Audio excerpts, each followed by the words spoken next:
Welcome in. It is a Thursday edition of Three Man Front. Landrum Roberts, Conrad Van Order.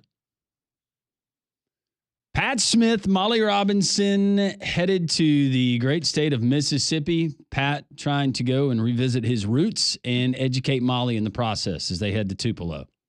Conrad, good morning. How are you? Thank you for being here. Thank you for being here, Landrum. We didn't want to go on the history field trip. We decided, hey, we're adults. We need to work and show up and inform and hopefully entertain our wonderful listeners. And so here we are. I've been to Tupelo. I have as well. It's a very nice town. Mm-hmm. Worked over there for a day and got a nice tour of the downtown area, which is very nice, and got to meet some wonderful people there. Yeah, I think Pat said they were going to see where Elvis was born. Yep. They were going to go visit one of Pat's old stomping grounds as well.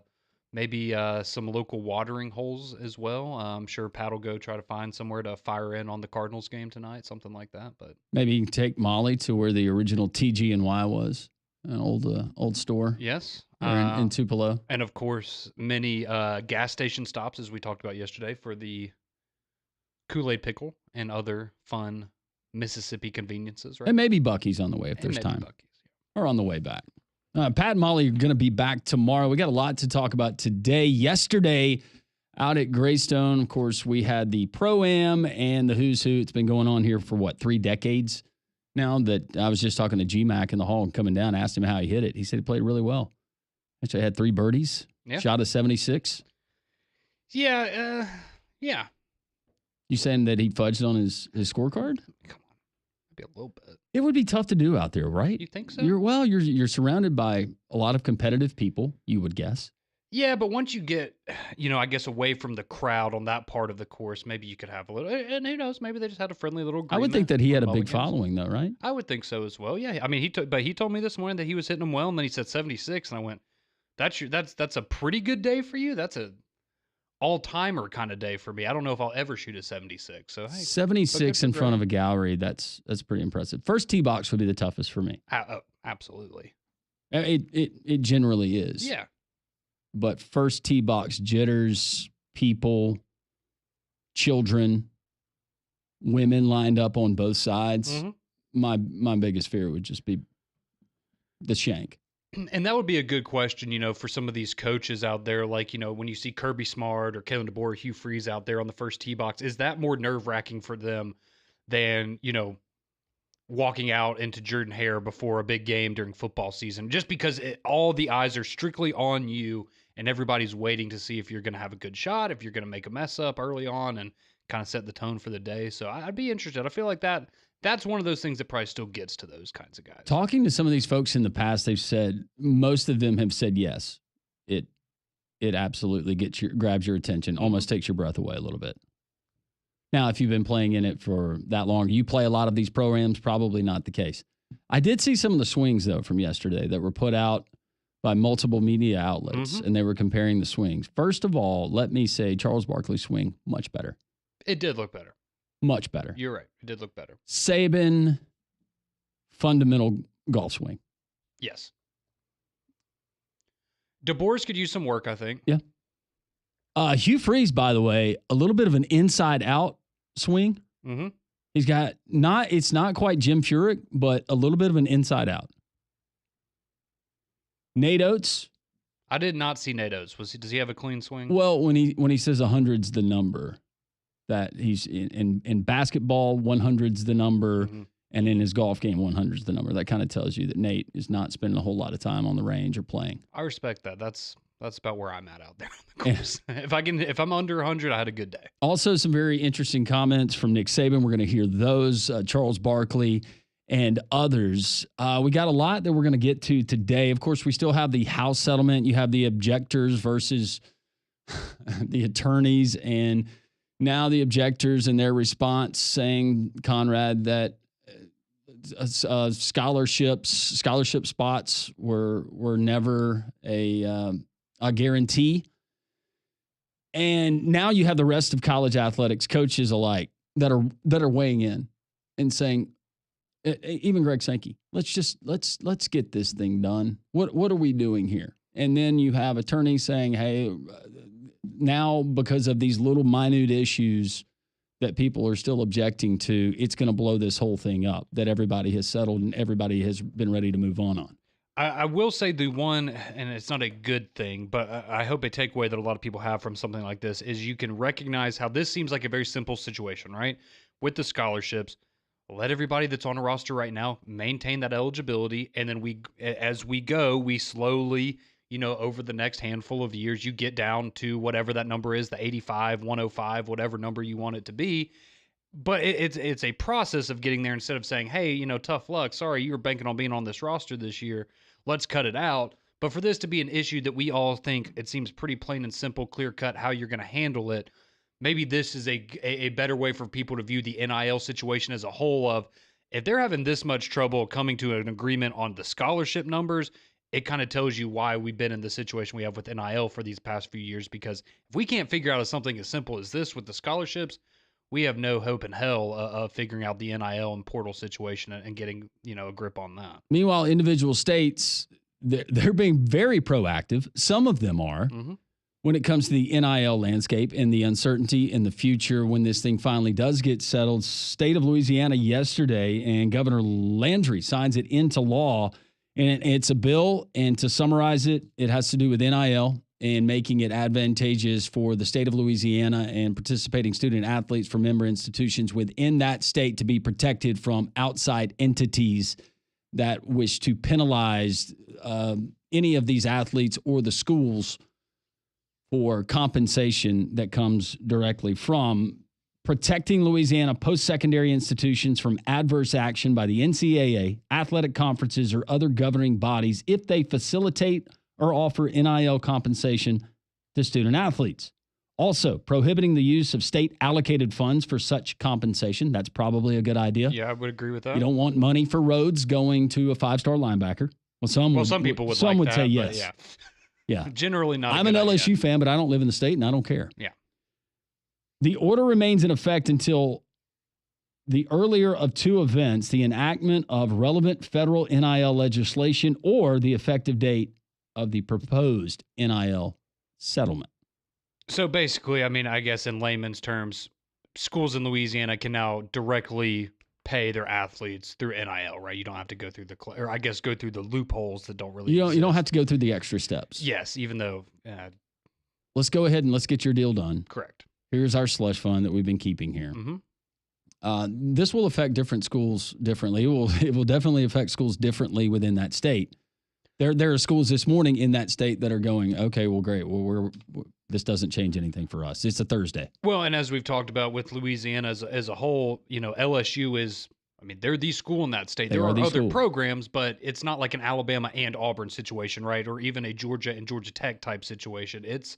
They're going to have all the resources, all the firepower within that state. And, you talked about it earlier, but we will get to some of the things that Nick Saban said yesterday at the Regions Tradition. And one of the things that he did bring up was we've got to have an even playing field. That's got to be a starting point for this whole thing. You can't have different states that have advantages over different states because you're never going to get an even playing field if individual states are able to give their universities different bonuses, such as what Louisiana's doing. But right now, if you're not going to be punished for it, why would you not go ahead and do what you can to help out your state? And you brought up the point of Louisiana being the school in the state of Louisiana.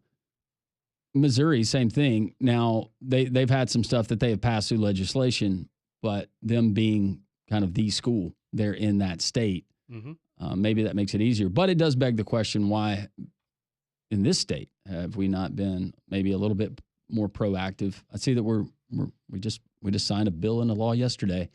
We're passing all kinds of legislation for other things, which I'm not saying is bad, but it seems like for a state that we like to pride ourselves on being didn't we used to prioritize the pinnacle kind of college football? Yeah, you would think that something would have happened by now, but there's other priorities, as you alluded to. We'll hear from Nick Saban what he had to say yesterday. Coming up, we got the start of the PGA Championship coming up today from Quail Hollow there in North Carolina. We'll give you leaderboard updates throughout the show for you golf fans. Also, we have SEC baseball. We got the final regular season series that are going tonight. You got Alabama, very pivotal when it comes to standings and potential seeding, not only for next week's SEC baseball tournament, but also for NCAA regionals. And looking at some of the numbers, Alabama's at Florida, and Florida is a team that is definitely trending up. Now the 23rd ranked team in the country.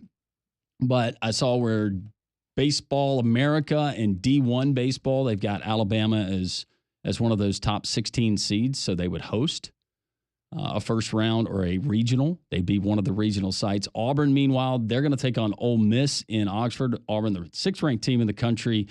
You get that game tonight at 6:30. By the way, Alabama, Florida at 5:30, SEC Network Plus. But right now, as it stands, Auburn would be the 6th-seeded team in next week's tournament there in Hoover. And by the way, it looks like we're going to have good weather. We could get a pop-up thunderstorm. That can happen here in the South, Conrad. I'm not saying that for your benefit or the people listening. It's for the cranky sports writer that wants to come in and complain because he had to wait an extra 2 hours for his game. He'll be all right. He knows who he is.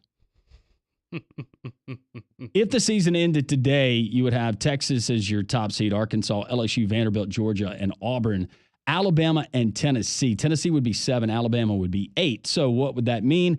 That means Alabama, if the standings hold true right now, and they will change, but they would play Wednesday morning, 9:30 a.m. Whew.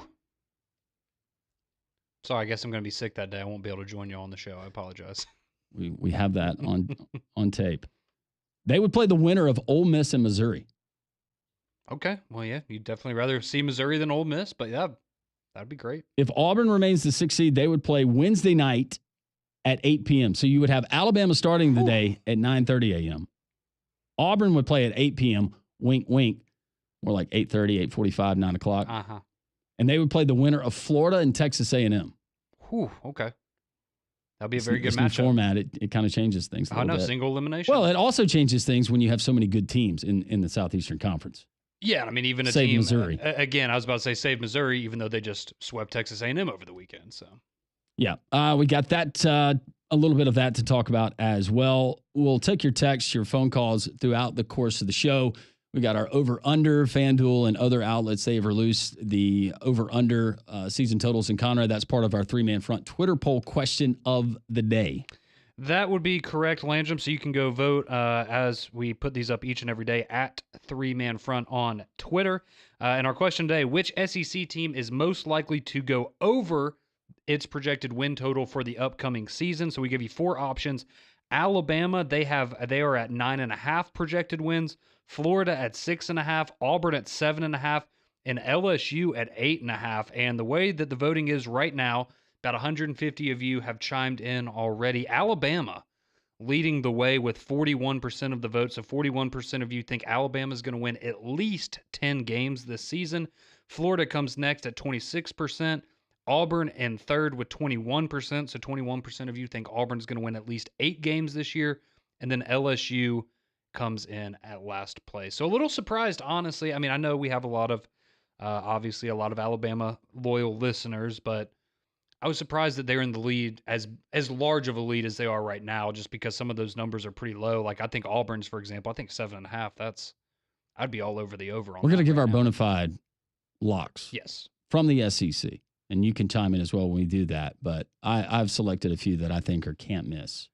Yeah. I think Vegas is missed. I think there's a few. I've picked some from outside the SEC as well that I think are worth keeping an eye on. So that'll be a good conversation. We got Rodney Orr, Tighter Insider, coming up at the top of the hour. What does Nate Oates do? Where does he turn after LeBaron Philon yesterday says, you know what, or high water? He is staying in the NBA draft. Coming up next, we're going to hear from one Nick Saban, what he had to say about this new commission. President Trump's college football, college athletics commission. Very interesting comments from the GOAT. That and much more. Landrum and Conrad here on Thursday. It's 3-Man Front. Glad you're with us on Jocks 94.5.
10:19, three-man front here on this Thursday. It is just the two of us. Landry Roberts, Conrad Van Order, Pat and Molly traveling for a little spring football there to the state of Mississippi, Tupelo. In fact, they're back with us tomorrow. Braves back today after blowing a 4-1 lead late thanks to their relief corps, Aaron Bummer.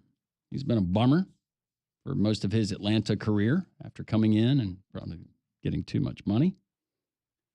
And De Los Santos, he has appeared to me that it might be between the ears for him. But last night the Braves lose after leading 4-1. Bryce Elder once again does a wonderful job. 5 hits, 1 run, 6 innings. And then you have Bummer and De Los Santos who did their absolute best to lose it. And the Braves lose 5-4. The good news is the Mets lost. And the Phillies lost the night part of a day-night doubleheader to the Cardinals. So the Braves still 6.5 games back. You got getaway day for both teams. Braves going to head to Fenway. I forget where Washington is headed, but 11:15 the start there at Truist. And the Boston Red Sox have had Molly's Detroit Tigers walk-off wins over them 2 nights in a row. So they're down in the dumps right now. So an opportunity for y'all to not only help yourselves, but also help me out too. Well, you can help yourself because it is a long summer of heat and humidity ahead. So keep your home comfortable with Trane, America's most reliable HVAC brand. And to give you more peace of mind, Trane is offering up to 10-year warranties on parts and labor for select home comfort systems. To learn more about this amazing offer and to find a specialist near you, go visit them online today at Trane.com. Regions Pro-Am yesterday, Nick Saban, one of the attendees, and he played in the tournament. We talked about his swing. He's got a good swing. But he also was asked a lot. By the way, did you see the video of he and Senator Tommy Tuberville on the putting green? I did, where it was a lot of people trying to decipher what they were saying to each other. It looked like Trump said something about the presidential commission. And it looked like Saban put his hands out like, I don't know what I'm supposed to do. I don't know what that's about. Is that what you read from that video? Essentially, yes. That's if you're reading body language. Yeah. Couldn't really tell from reading lips. Yeah, it seemed like they were having a nice conversation, though. Yeah, and with everything still in flux, and we're waiting for some kind of ruling when it comes to the House settlement and the NCAA and all of that stuff with Judge Claudia Wilkin. Coach Nick Saban joining Paul Feinbaum, talking about President Trump's commission and what it could mean. Well, first of all, I don't know a lot about the commission, first of all. Secondly, I'm not sure we really need a commission. I think that, a lot of people know exactly what the issues are in college football and exactly what we need to do to fix them. I think the key to the drill is getting people together so that we can move it forward.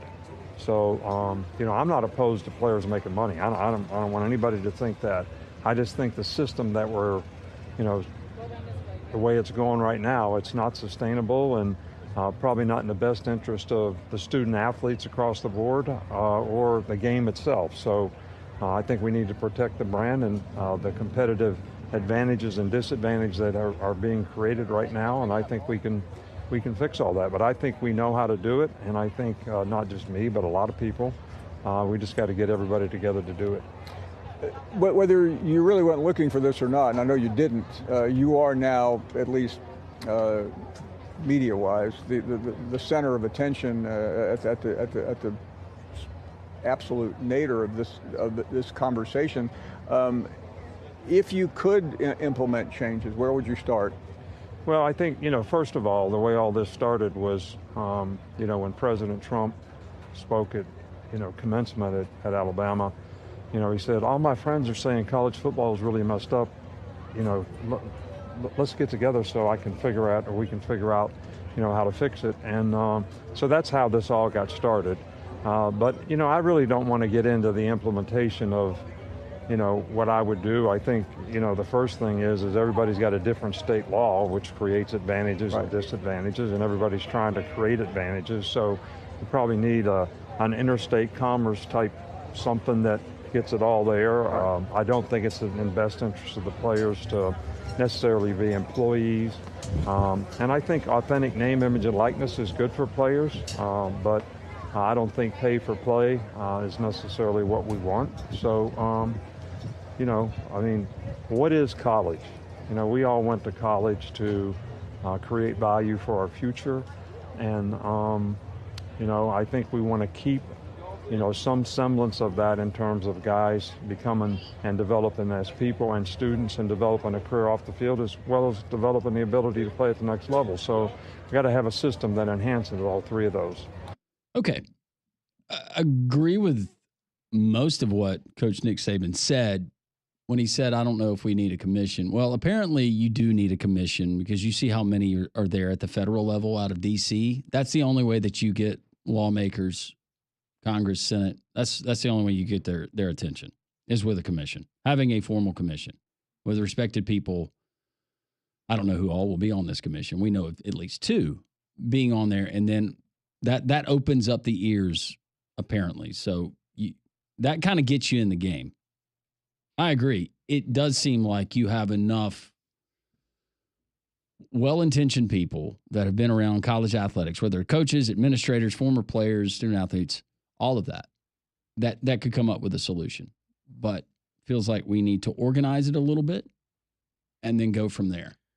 Yeah, and I think, one of the things he said that kind of made me think, listening to it yesterday is him talking about, how this isn't good. And this is, a mental part of the conversation and a interesting hurdle for them to overcome. But when you talk about the players and what Nick Saban said of this isn't good for the players right now. And I think a lot of student athletes would look around at the current landscape and go, this is great for us. What are you talking about? We have more power than we've ever had. We're getting paid gobbles of money, and we're not even particularly having to earn it in a lot of cases. We're just getting it based on what we've done in the past. And I think that's going to be one of the more interesting parts of what ultimately comes out of this for NIL and the portal, right? Because you're going to have one side of this that's the coaches, the fans, everybody else, and then you're going to have the players and a completely different side of the argument. And how do you find a way to meet in the middle?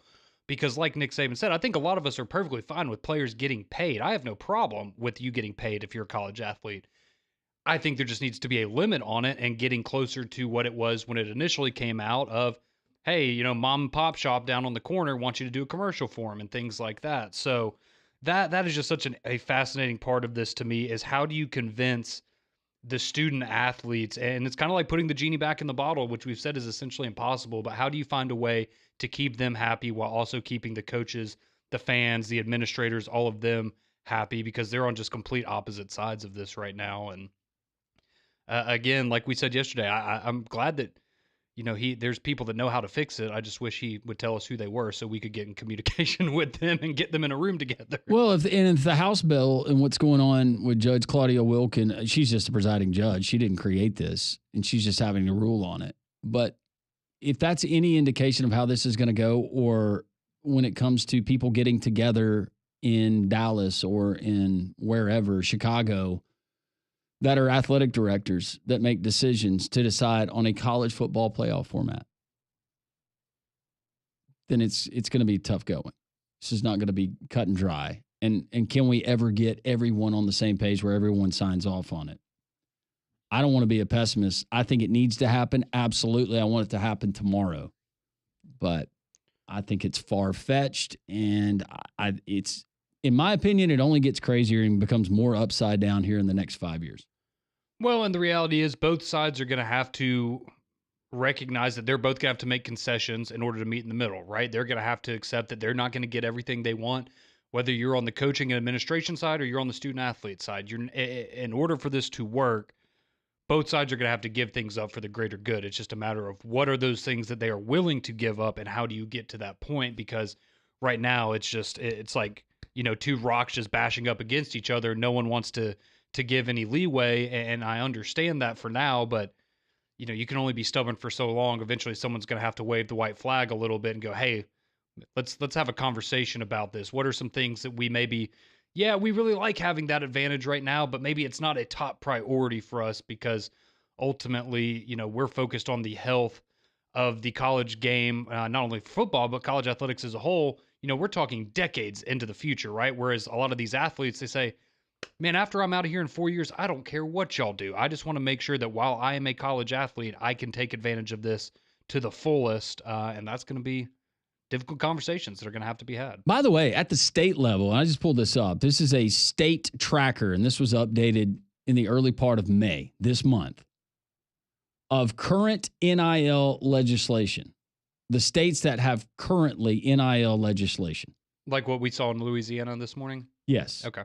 I will not name the states that have it. It's a lot easier just to name the states that don't.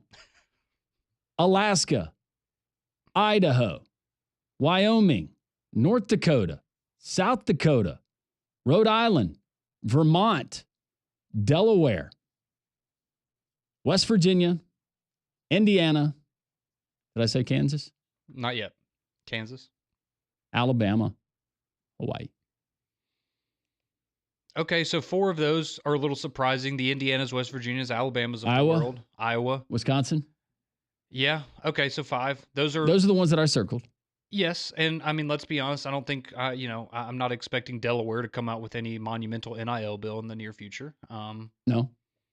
So that's kind of shocking that essentially those 5 that we just talked about right there, those are the ones you would think of when it comes to power college athletics programs, and everyone else is, yeah, okay, yeah. Alaska doesn't have it. Yeah, okay, that makes sense. Hawaii doesn't have it. Makes sense. The point being, we can't make this state by state. We can't let the states decide. No, it has to be uniform, and it goes back to the very beginning of NIL, and before when this whole thing got started, and it was California and it was Florida. They were going to let student athletes be paid before anyone else, and they were going to have a massive monopoly when it came to recruiting in college athletics. And we realized quickly that's not going to fly. So why now are we doing it again and not realizing, hey, we got to have some uniform governance? Otherwise, these states they're going to have advantages. The text line is open. We'll continue to discuss this throughout the show. Your thoughts on Nick Saban, his comments. What would you do if you were on that commission? What's your first piece of advice that you give to the rest of the committee members and also to the rest of the college athletics world? 800-239-WJOX, 205-834-9450. The text line is open. We'll get to your text, your phone calls as we continue on a Thursday on Jocks 94.5.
10:35, three-man front. It's your phone calls and your text. Reaction to what Nick Saban had to say on the Paul Feinbaum show yesterday out at the Regions Pro-Am about Trump's college football, college athletics, whatever they end up calling this commission. Still a lot of unknowns there. What would you do if you were put on that commission? What's the first order of business for you to try to get this thing rolling in the right direction? If you want to be rolling in the right direction just in time for summer, that means less clothes for a lot of you, and that means enjoying time outside, but you want to look your best. How about Mandu in downtown Homewood? Mandu is electrical muscle stimulation fitness. You're going to go into Mandu. They put you in a suit. They hook you up to a machine that sends electric pulses to various parts of your body. And right now, they got completely new programs that focus on specific muscle groups that you can choose from based on whatever you're looking to achieve. Let's say you're looking, Conrad, to look better in a bathing suit, you or your significant other. Maybe you want to work on the glutes. You can target the glutes. Maybe you want bigger arms. Maybe, is that something that you desire? Something that Paige desires for me. Is that something that she desires for you?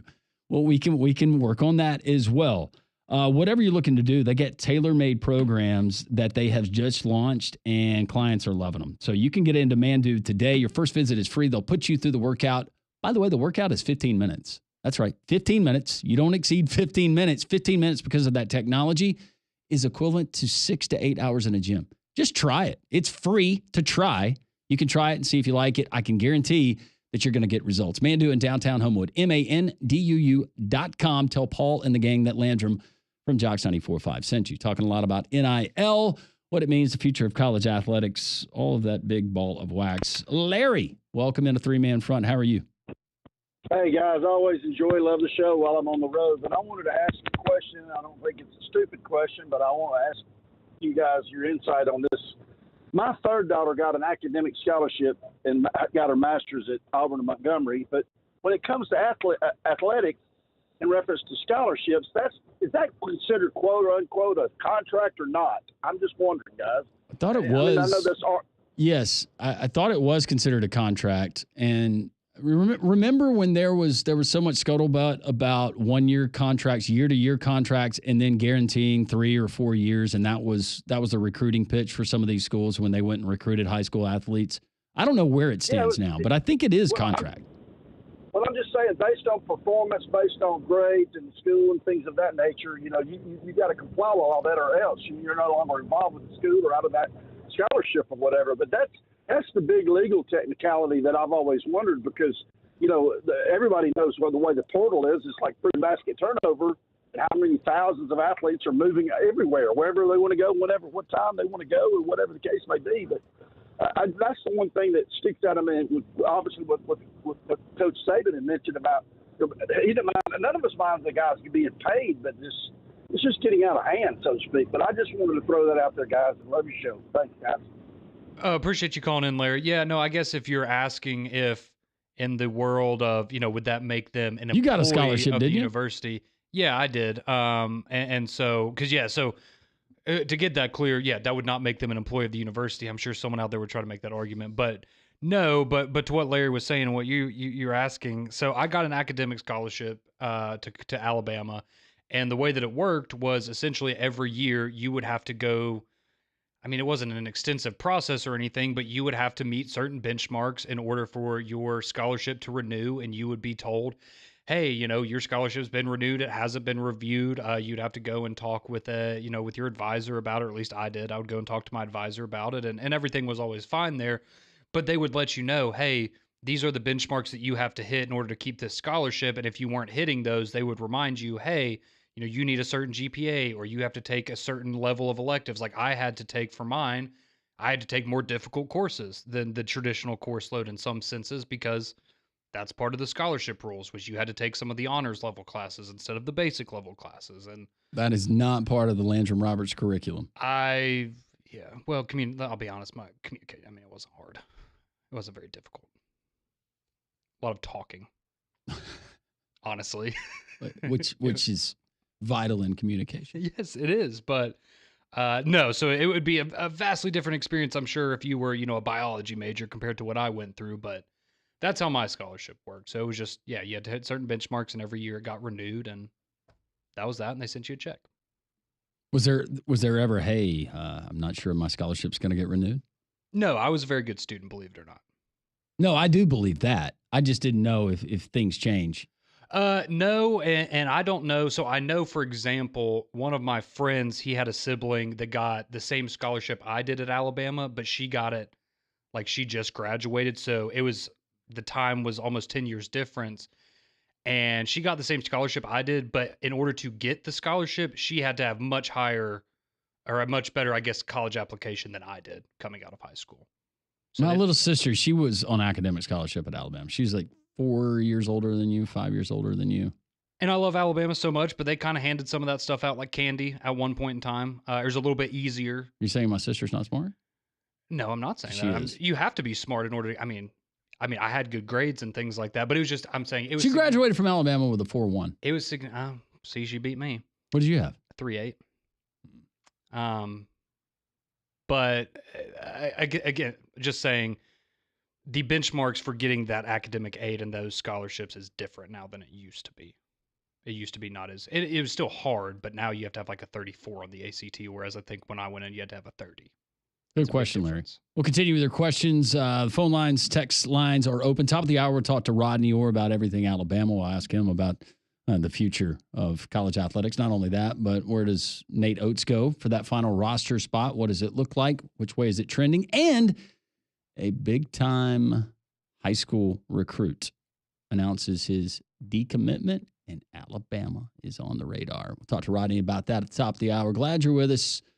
Three-man front, Conrad and Landrum on a Thursday. Jocks 94.5.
10:47, three-man fronts on this Thursday. Landrum Roberts, Conrad Van Order, your text, your phone calls, welcome, 800-239-WJOX. Nick Saban on the Paul Feinbaum Show yesterday at the Regions Pro-Am, giving his comments on the proposed, or I guess it's not only proposed, once they have their first meeting, it will be enacted, the Presidential Collegiate College Football Commission thing. Sure. Given his thoughts, we asked what you would do. What's the first step? Your phone calls, your texts are welcome. Let's go back to the phone lines. Let's go to Robert. He's in Greenville. Hey, Robert, how are you? Good morning. How y'all doing? We're doing great, Robert. Thank you. Yeah, I didn't get a chance to talk Monday. Let me briefly say on the NIL, I think that they've got to have legislation across the board in each state. I think that they need this House settlement to pass, so we can get some kind of starting point and some kind of launching point.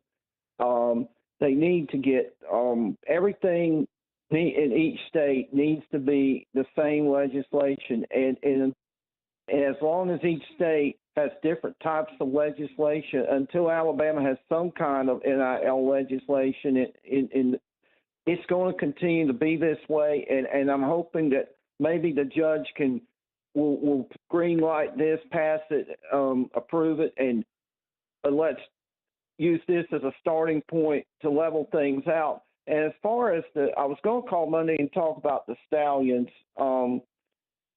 I was very disappointed in the crowd. I mean, I heard only 4,000 was there for such a big game. It was a great comeback, and yet, Robert, can I interrupt you though? It was Mother's Day, and it was 11 a.m. Sunday morning kickoff. Well, do you think the UFL needs to maybe bump the season up a couple weeks, or do you think that that they need to do a better job of scheduling their games? I mean, we've had some very horrible crowds, all year with the Stallions, and this is the three-time professional spring football champions we're talking about. I've seen more fans at Wiregrass High School football games than I have over the years than I have saw on TV. I'm not calling you out, Robert. I'm asking, and you follow the Stallions, and well, I know a lot of people. Have you made the trip up 65 to attend the Stallions game from Greenville? They need to do more to promote the Stallions. They need to do a lot better job. They need to lower ticket prices and let us know when these games are going to kick off, because they kick off at different times. I'm just saying that there was no atmosphere there, is what I'm trying to say. Right. There was not. There was not much of one. You are correct, but 11 a.m. on a Sunday morning on Mother's Day is what were you expecting? I'm not saying you. I'm saying the UFL. Well, this is definitely on the UFL, and look, it seemed like the attendance is kind of declining.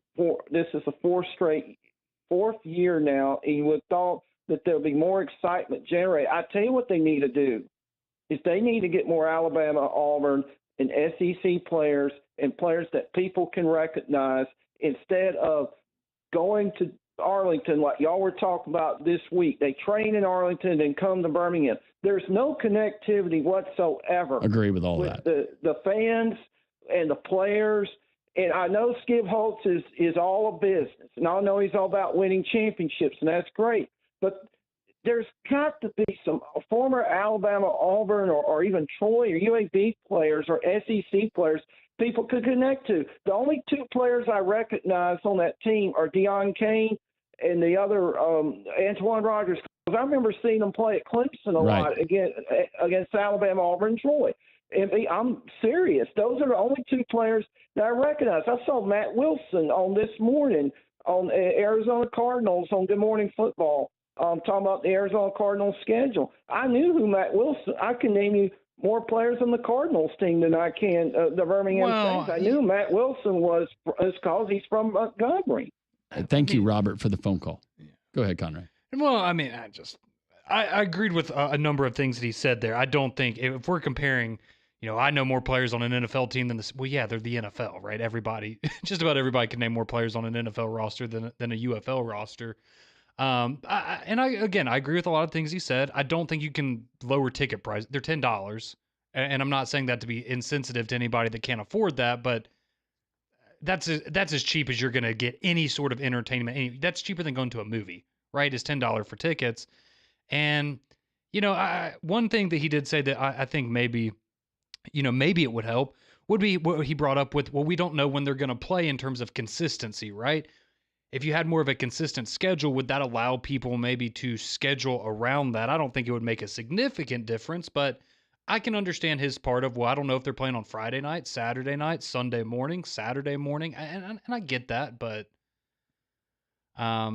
the level of talent is one thing, and I don't know Skip Holtz if we were able to sit him down. He's very candid with us when he visits with us, but I wouldn't ask him that question about the overall talent level of this roster compared to others, because there has been so many injuries. But it did seem like when the league first launched, when it was the USFL especially, that you had more SEC flavor, and that was something that they were trying to do. And they made a point of it. It's a smart thing to do, and people wanted to go and see Bo Scarborough run one more time, or name the Alabama or the Auburn player. I wonder how much NIL has affected this here recently.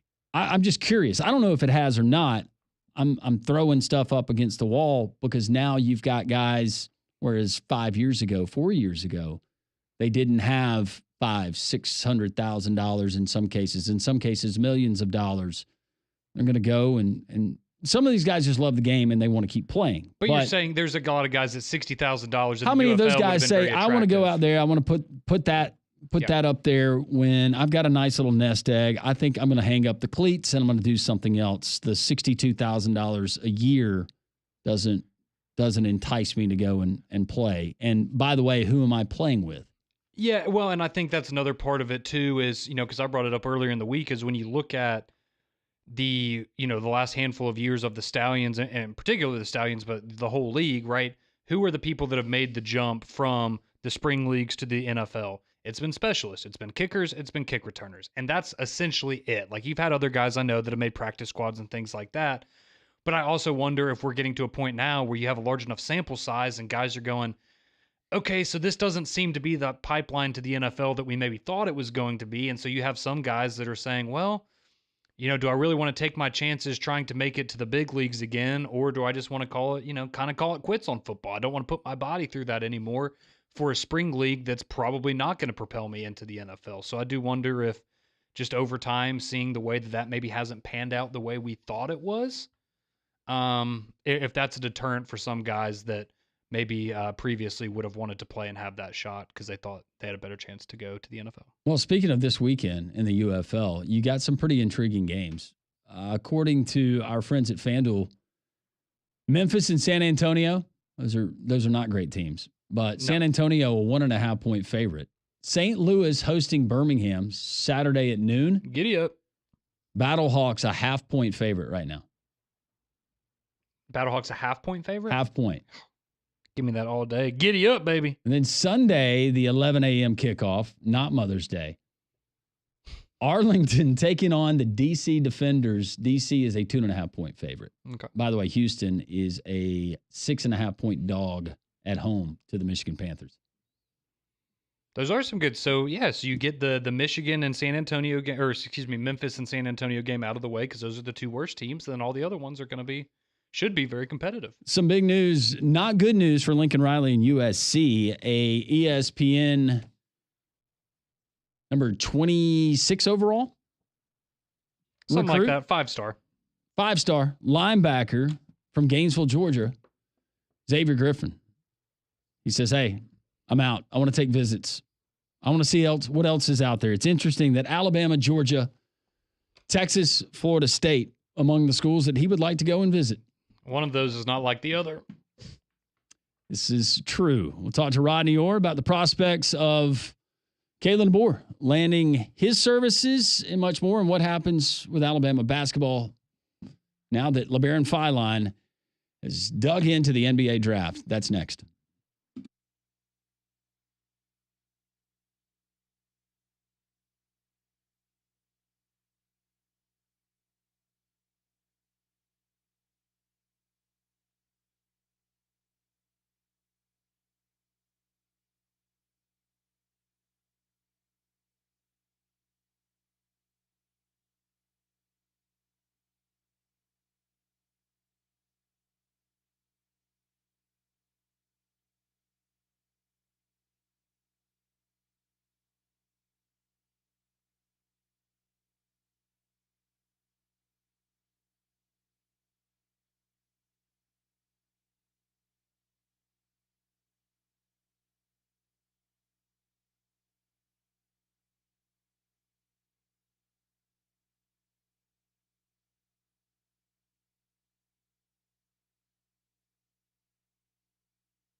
$11 o'clock here on a Thursday. Landrum and Conrad, Pat and Molly back tomorrow. We've got Rodney Orr of Tider Insider, his customary spot at 11 o'clock. A lot of talk in the first hour about Nick Saban visiting there at the Regions Pro-Am yesterday at Greystone with one Paul Feinbaum. And it's still wide open as far as what this commission is going to be charged with doing that President Trump announced last week.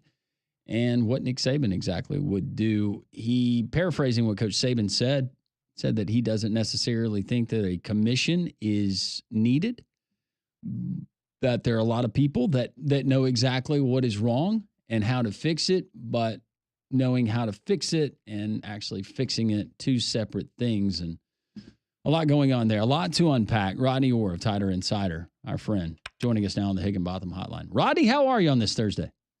I am doing great, Landrum and Conrad. How are you guys? We're doing great. Did you get a chance to look at some of the swings that went out on social media from one Nate Oates, Kalen DeBoer, and Nick Saban? Yeah, Nick Saban, he's got that thing down. I don't know why we would expect anything else, but that was a textbook fundamental swing. I cannot say exactly the same. Not that they were terrible for Kalen DeBoer and Nate Oates. You know what, Landrum? I wouldn't know a good swing if I saw it. So I wouldn't either. I might know a bad one, I guess, but I didn't really take too much of a glance at that.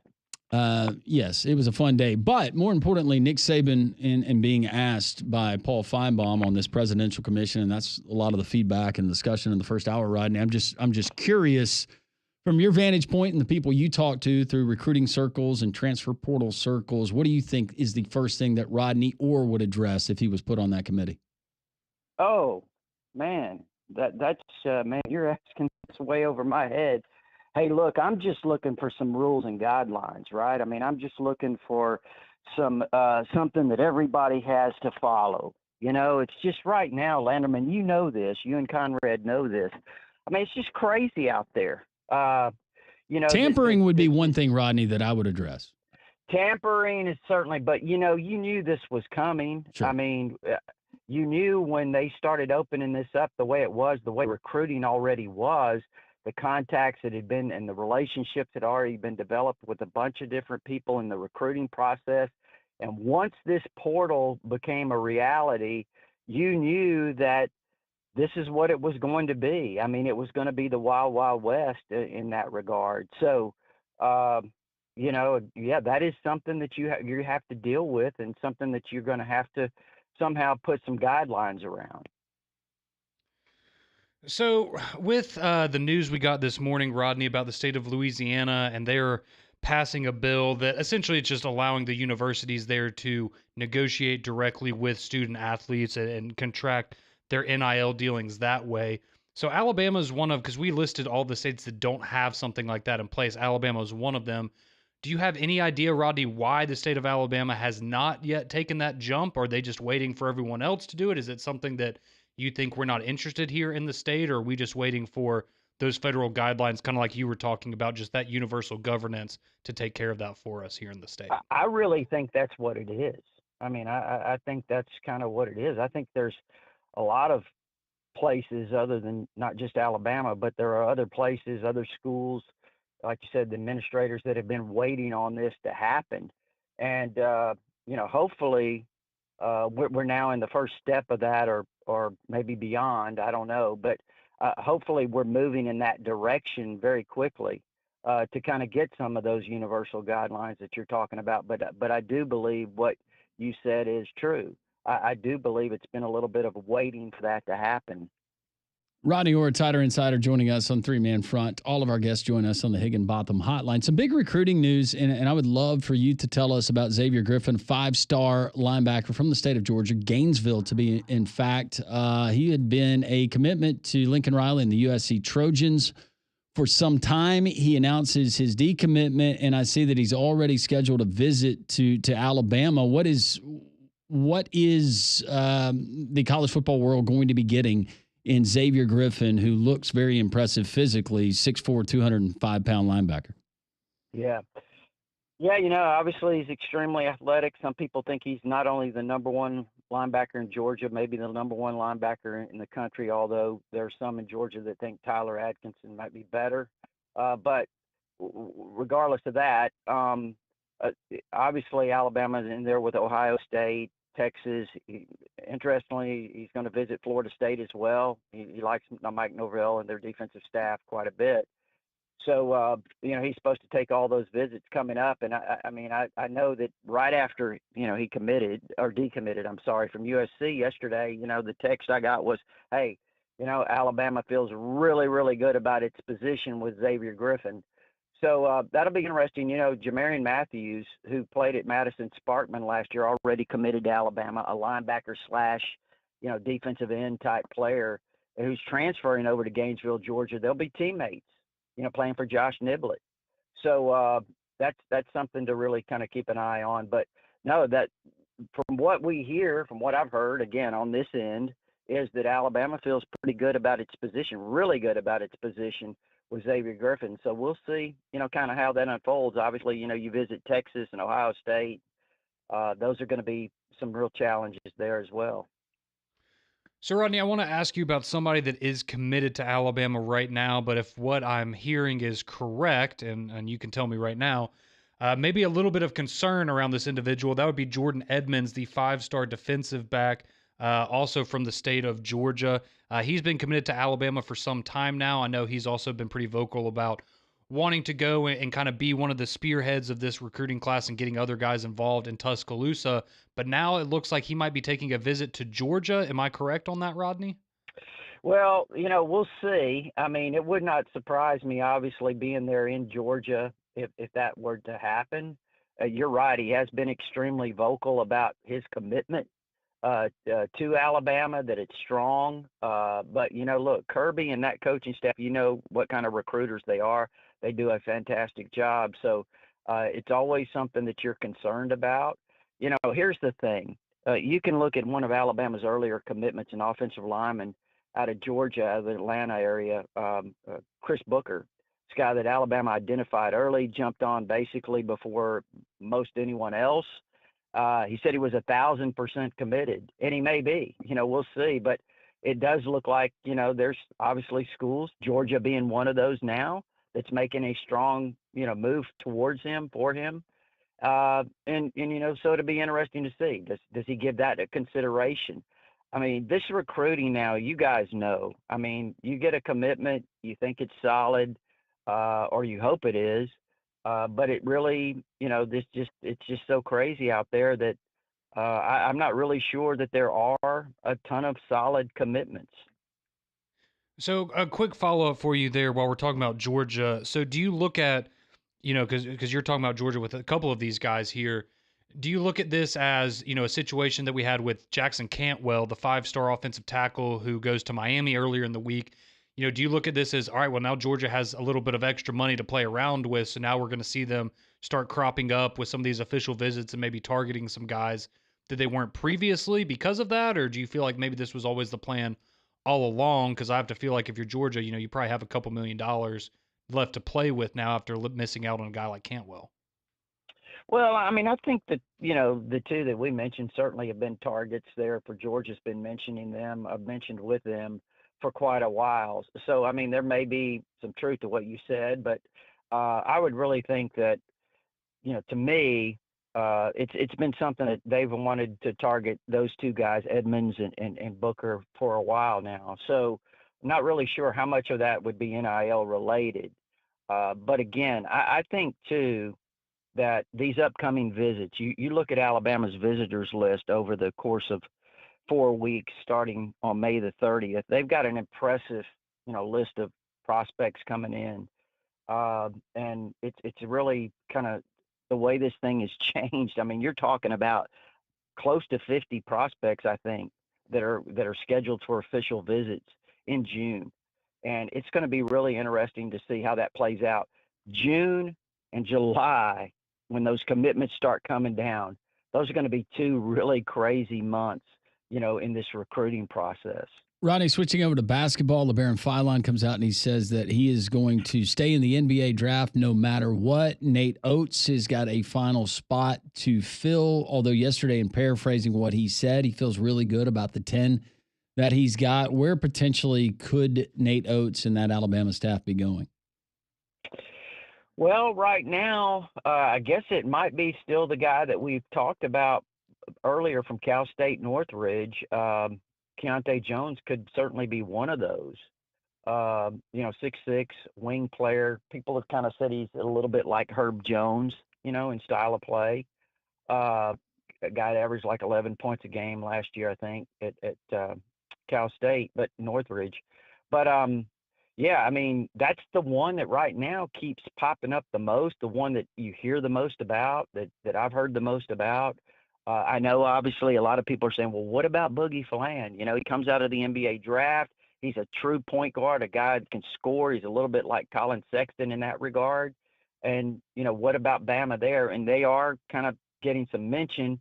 Right now, it probably doesn't seem like a likely thing. But it's going to be interesting to see if some other names, emerge here. But Keontae Jones is the one that I'm hearing the most out of Cal State Northridge right now.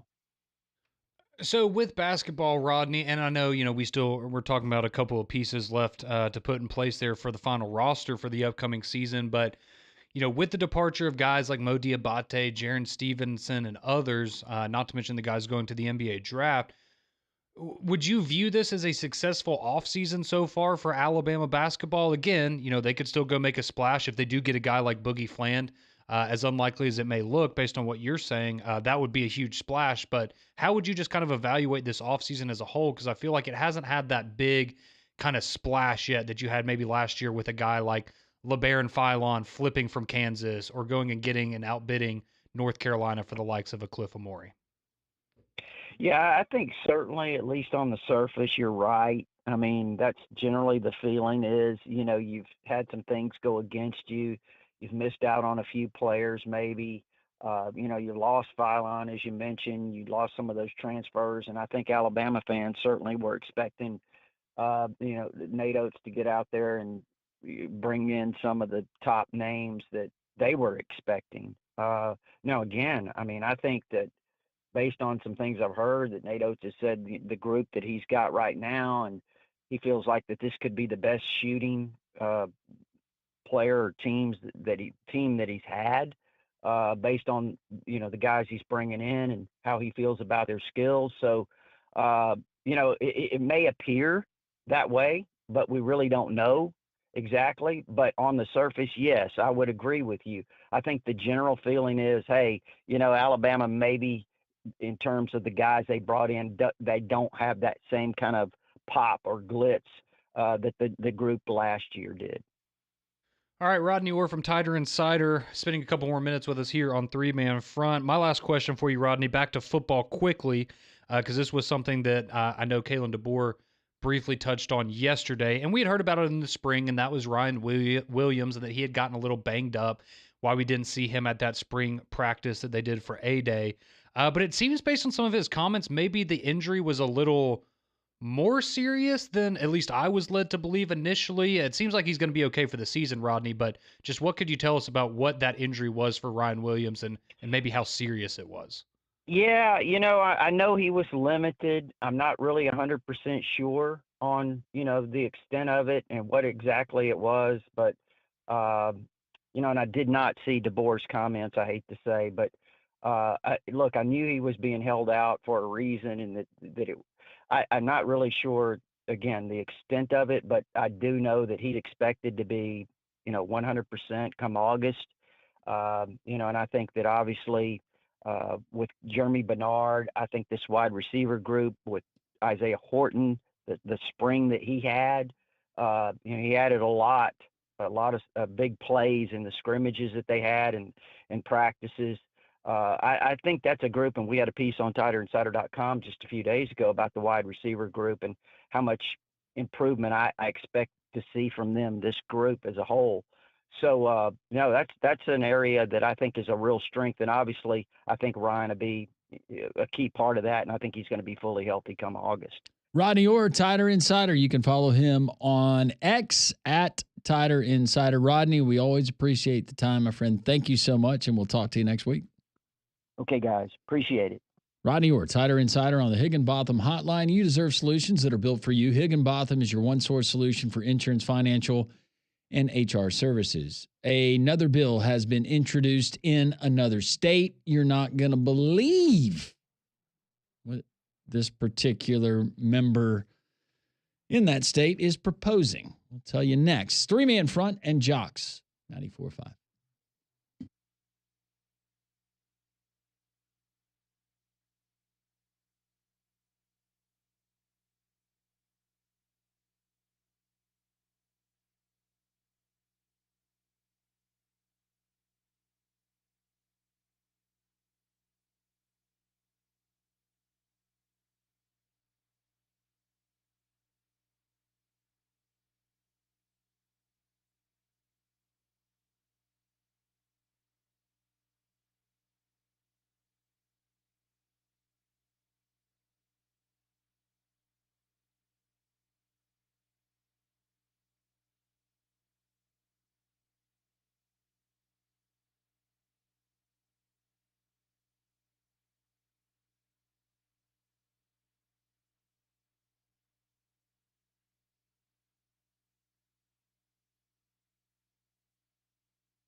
11:18, three-man fronts.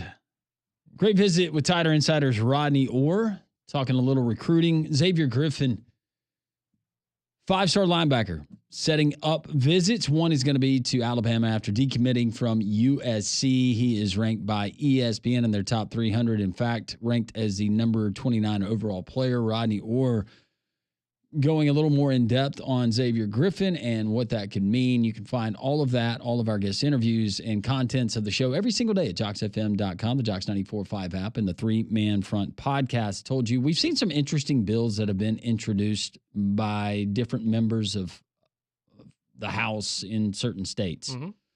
Most recently in the state of Louisiana, not the one that Governor Landry signed yesterday, where it basically protects the schools from any kind of outside entity and penalizing the member institution for directly paying a student athlete from the funds there within the university or the college.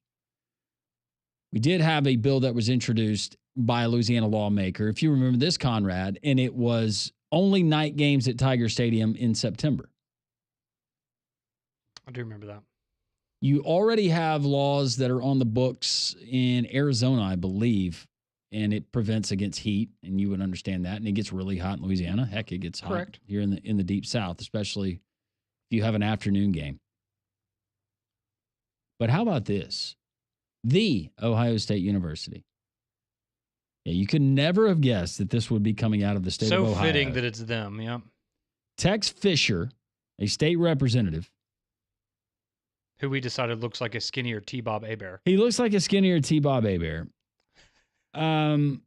He's a young guy.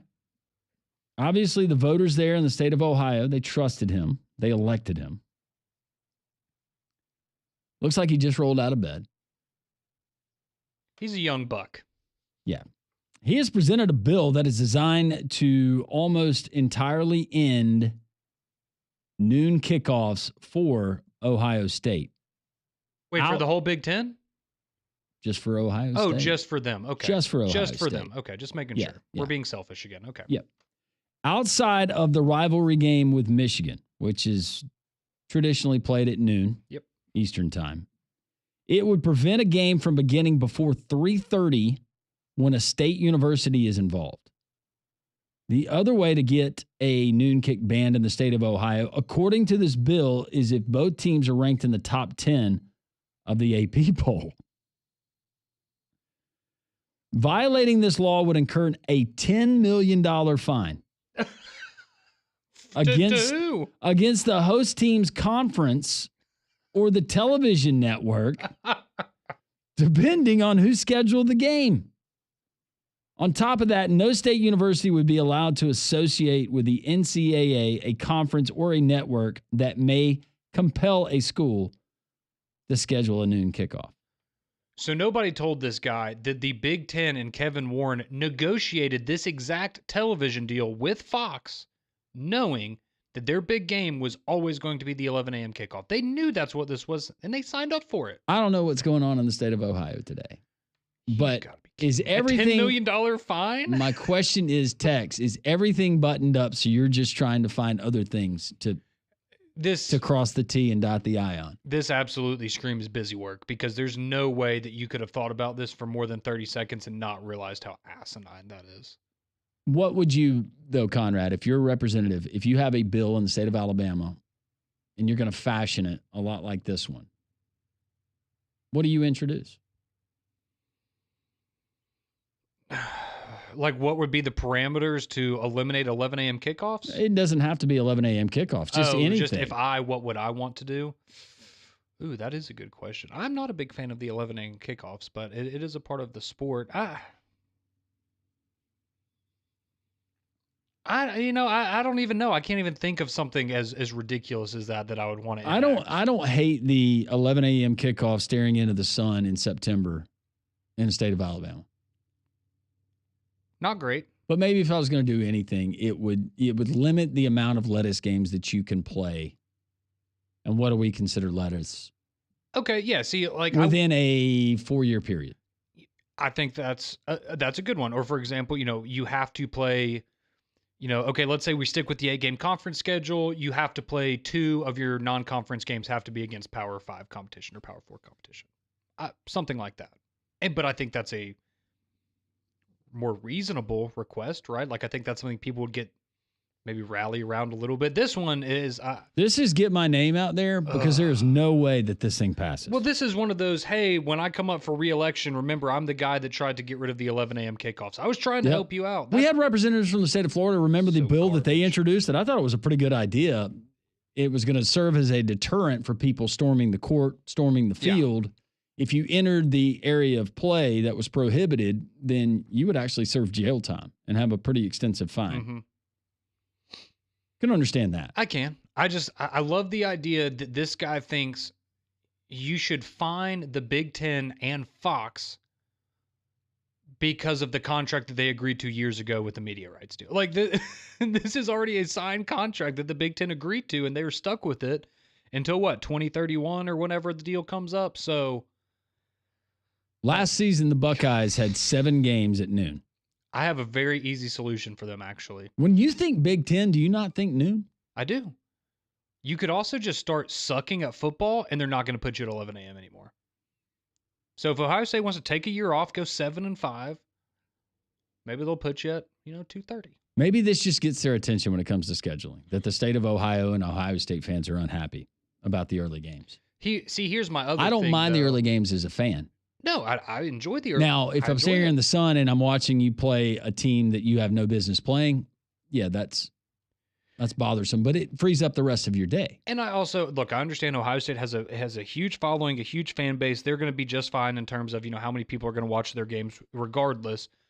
But would you not rather have that 11 a.m.? I know it's not convenient, but you have that slot to yourself, essentially. There's other games, right? But you have the big SEC game at 2:30. You have the game day game at 6:30. Do you not want to have your own kind of spot there at 11 a.m.? Hey, this is our marquee matchup. All eyes be on the Big Ten, as opposed to going up against a Georgia-Florida game or an Alabama-LSU type. Are those the kinds of games you really want to go up against when you could have your own time slot for your marquee games?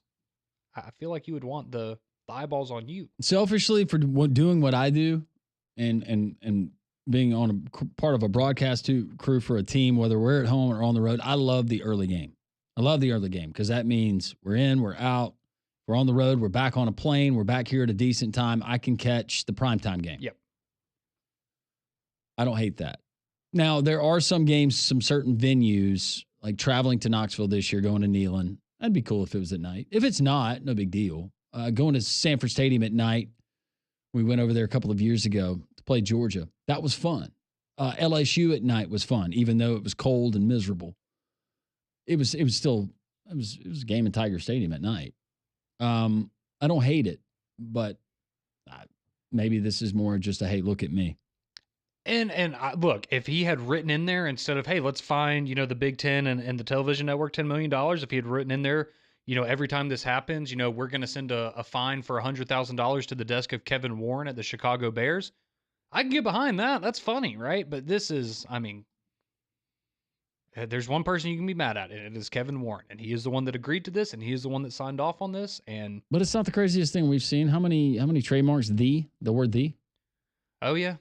That will always be my favorite. I can't believe that you would try to do that. But this is very on brand for Ohio State and their fan base, and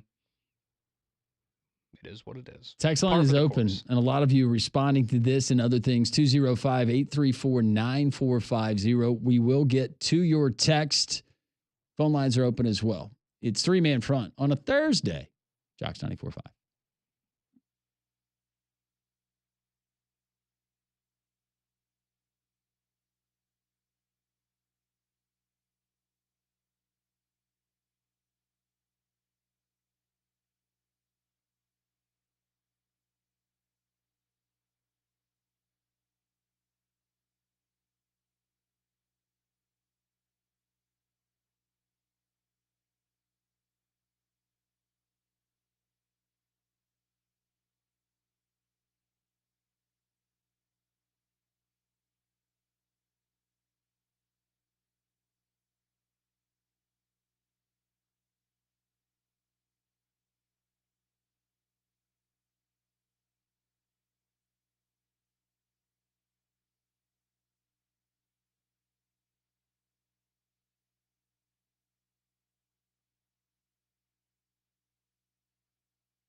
11:31, three-man front. We'll get to your texts, your phone calls as well as we continue here on a Thursday. Right now, getaway day in Atlanta. The Braves, after losing last night, a game that they should have won, a little bit of trouble in the top of the second inning. The Nats have runners on second and third with one out. So we'll keep you updated on that as the Braves try to take 3 of 4 before heading to Fenway to take on the Boston Red Sox. Quickly, it's a shame Molly's not here, but did you by chance see what happened in the Red Sox and Tigers game yesterday with the home run robbery? If you missed it, definitely go look at it on social media, but you had a Red Sox player that went up to rob a home run. It bounces out of his glove, and then the center fielder manages to catch it, and it was a tandem. It was just cool. I've never seen that in a Major League game before. I don't think I've ever seen it either. No, it was the opposite of the Jose Canseco situation, essentially. It's also worth noting that another Major League Baseball team, and I use that term loosely, the Colorado Rockies, have become Major League Baseball's first team in the modern era to lose 36 of their first 43 games. 7-36 overall. A stellar 2-20 record on the road. By the way, one of those 7 losses or wins to my Atlanta Braves. They are on pace. They are on pace to win 26 games this year. The whole season, 26. Ooh. Also, the Twins, they sweep the Orioles for their 10th straight. That's the longest win streak in Major League Baseball this season. The prior win streak was 9, which the Cardinals had yesterday before losing the day part of the day-night doubleheader versus the Phillies. So, hey, get back to 500 today, Landrum. I have a good feeling about it. That's right. Spencer Strider had a simulated game, a controlled game yesterday. Some still questions about his the velocity on his fastball. Is that going to return? So potentially by the end of the month, could we see Strider and Acuna both? I hope so. In Atlanta? I hope That'd be big. Yeah. We need some energy. Hey, infusion in this lineup. As Pat always says, wait until Memorial Day. That's the real benchmark. And hey, if you're floating around 500 and you get your 2 best players back right around Memorial Day, there's reason for optimism. We started 0-7. I know. There's time. There's time. I keep reminding myself. You're 21-15 since then. That's not bad. I haven't fallen in love with this team yet. Well, but there's always time. It's been a lot of frustration. I remember 2021. I know. It's okay. Crazy things can happen. That's right. They certainly can. And hopefully they will. Bases loaded now. Sorry. AJ Smith. or Smith Shawver has walked a batter. All right. I probably need to just switch off of that. Dobbs Ford right there on Parkway East in Birmingham. Wonderful folks. That's where it starts with the customer service experience. It's going to be unlike anything you've ever experienced. And if you have experienced equal customer service or friendly people, I would love to hear about it. The Goshen family, Joey and Rachel, husband and wife managing partners, Austin. It's a family business, but it's also a lot of just great folks that they're on the Dobbs staff that reflect the values of their leadership. And right now, you're going to get Ford employee pricing on select makes and models, 90 days until your first payment. You can't beat that. Also, it's Alabama's largest showroom selection of F-150s, Explorers, Broncos, Bronco Sports. How about a Mustang convertible just in time for summer? Dobbs Ford Birmingham. Also, you're going to get, they'll beat any competitor's price. You can get top dollar for your trade. DobbsFordBirmingham.com. Go see and feel the difference and make sure you tell the friends at Dobbs Ford that Landrum from Jocks 94.5 sent you. A lot of you weighing in. You have a House of Representatives member, good old Tex Fisher, which I don't associate the name Tex of anybody from Ohio, but Tex Fisher has introduced a bill that would basically prevent, except for the rivalry game with Michigan, Ohio State from being involved in any noon kickoffs. Ohio State University, according to Tex, and this bill that he's introduced will not play before 3:30 p.m. They're too good for it. Too good for it. Put them in prime time. Win a natty, you start swinging that weight around. Yeah, man. Nothing like I would love to see Ohio State versus Akron in prime time. Sign me up. I wonder how many Ohio State fans are like, no, we don't want this changed. We like our schedule. We got it just like we like it. Go and we knock out the Buckeyes early, and then we get that good mid-afternoon game. we're on our couch, we're in our comfortable clothes for the primetime games. See, and like you were talking about, and you know, with your schedule with UAB, it's beneficial for you with the early games. But I think for a lot of us at home, I know for me, right, I love waking up, watching College game day, and then being able to roll right into a substantial game at 11 a.m., right? Because there's a lot of years where, you know, or a lot of weeks and a lot of years where those 11 a.m. games, I mean, they're fine, right? But there was not a marquee type of game. And so when you get what you feel like is going to be a big matchup at 11, a big matchup at 2:30, and a big matchup at night for game day, I like the way that works out. By the way, haven't these media rights deals, haven't they been signed? For years, yes, for years. So how are you going to retroactively go as... You are not. No. Which is why this was a complete waste of Tex Fisher's time. And when a network spends in excess of $1 billion for the rights to that TV deal, they generally don't want to put all of their best games in one spot. They'd like to spread them out. But Tex doesn't care. No, but I mean, it's the same thing with... I'm just thinking, could you imagine, you know, a handful of years ago, Alabama or Auburn coming out and saying, we're not going to play that 2:30 slot on CBS anymore. We don't like playing that. We play that every week. We don't want to play that anymore.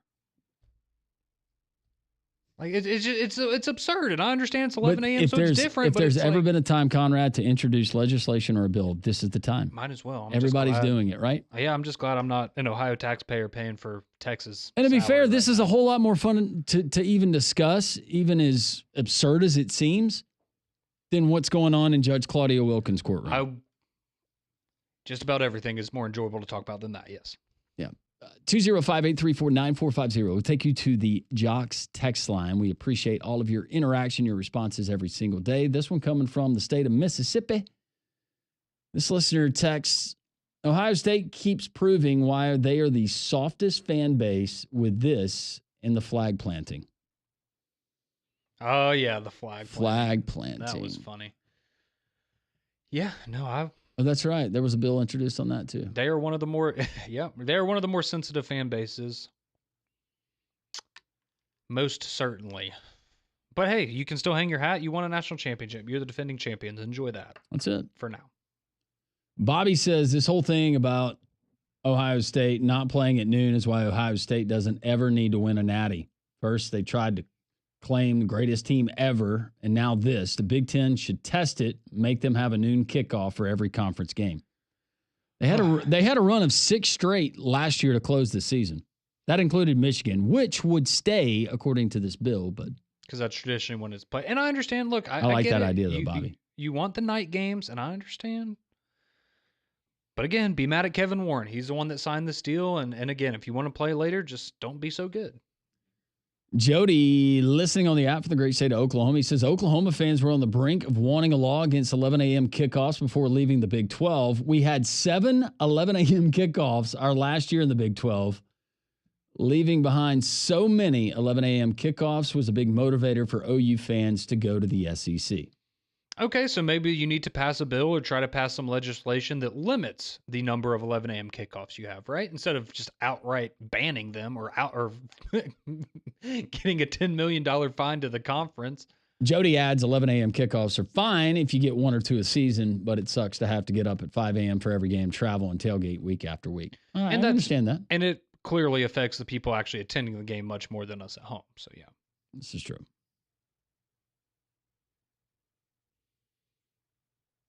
Lee texts in. He says, Landrum, just remember that in 1991, when the Braves started their magical run of consecutive years in the postseason, they were 1 game below 500 at the All-Star break.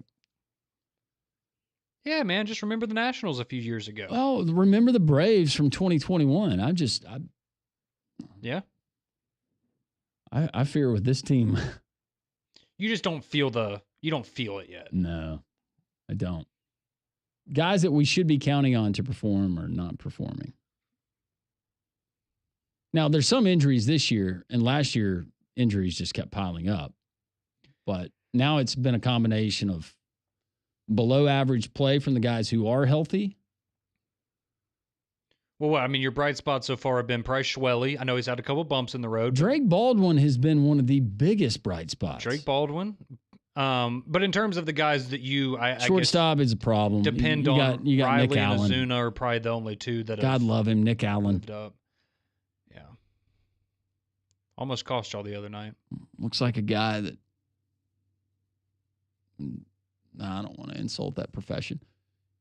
Because I'm not insulting Nick Allen. He's just not super dynamic. No. But Arcia couldn't swing his way out of a wet paper sack. So, hey, you know where you can improve at the deadline. we didn't want to pay Dansby $300 million. So, Yeah. no remorse here. Josh says the NIL killed the UFL. Hope not.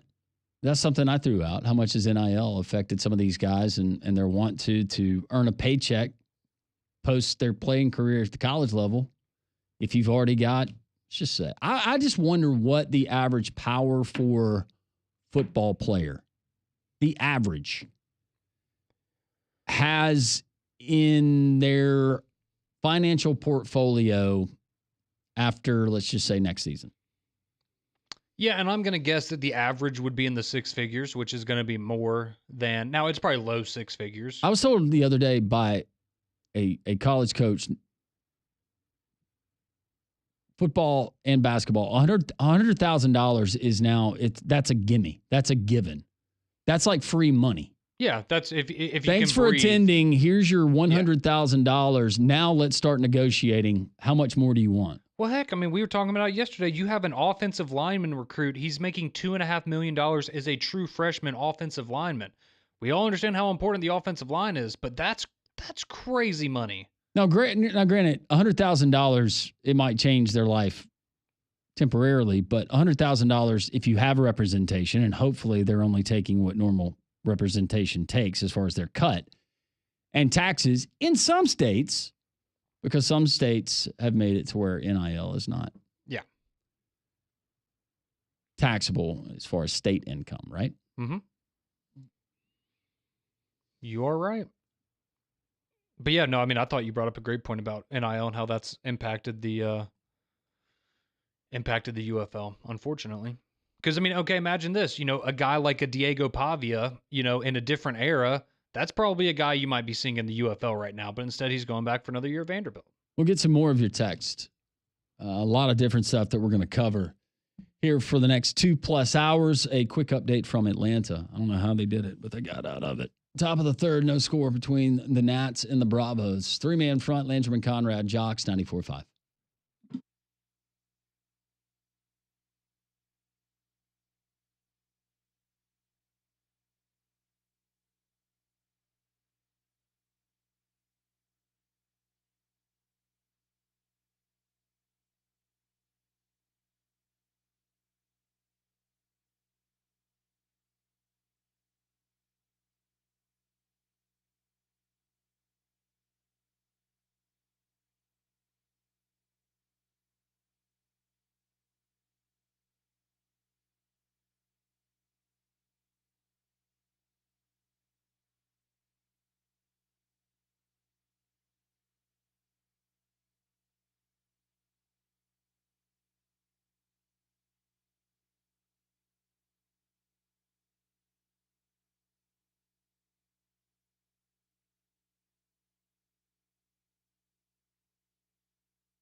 11:47, three-man front on a Thursday.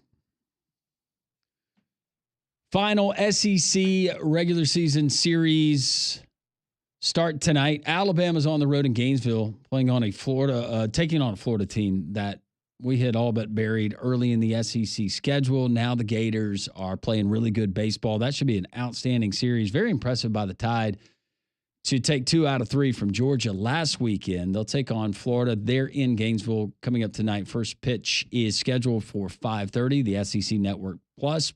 Meanwhile, 6th-ranked Auburn, after a 19-1 drubbing of Jacksonville State the other night, 6th-ranked Auburn going to take on Ole Miss on the road in Oxford tonight, 6:30, the first pitch, SEC Network Plus for that one as well.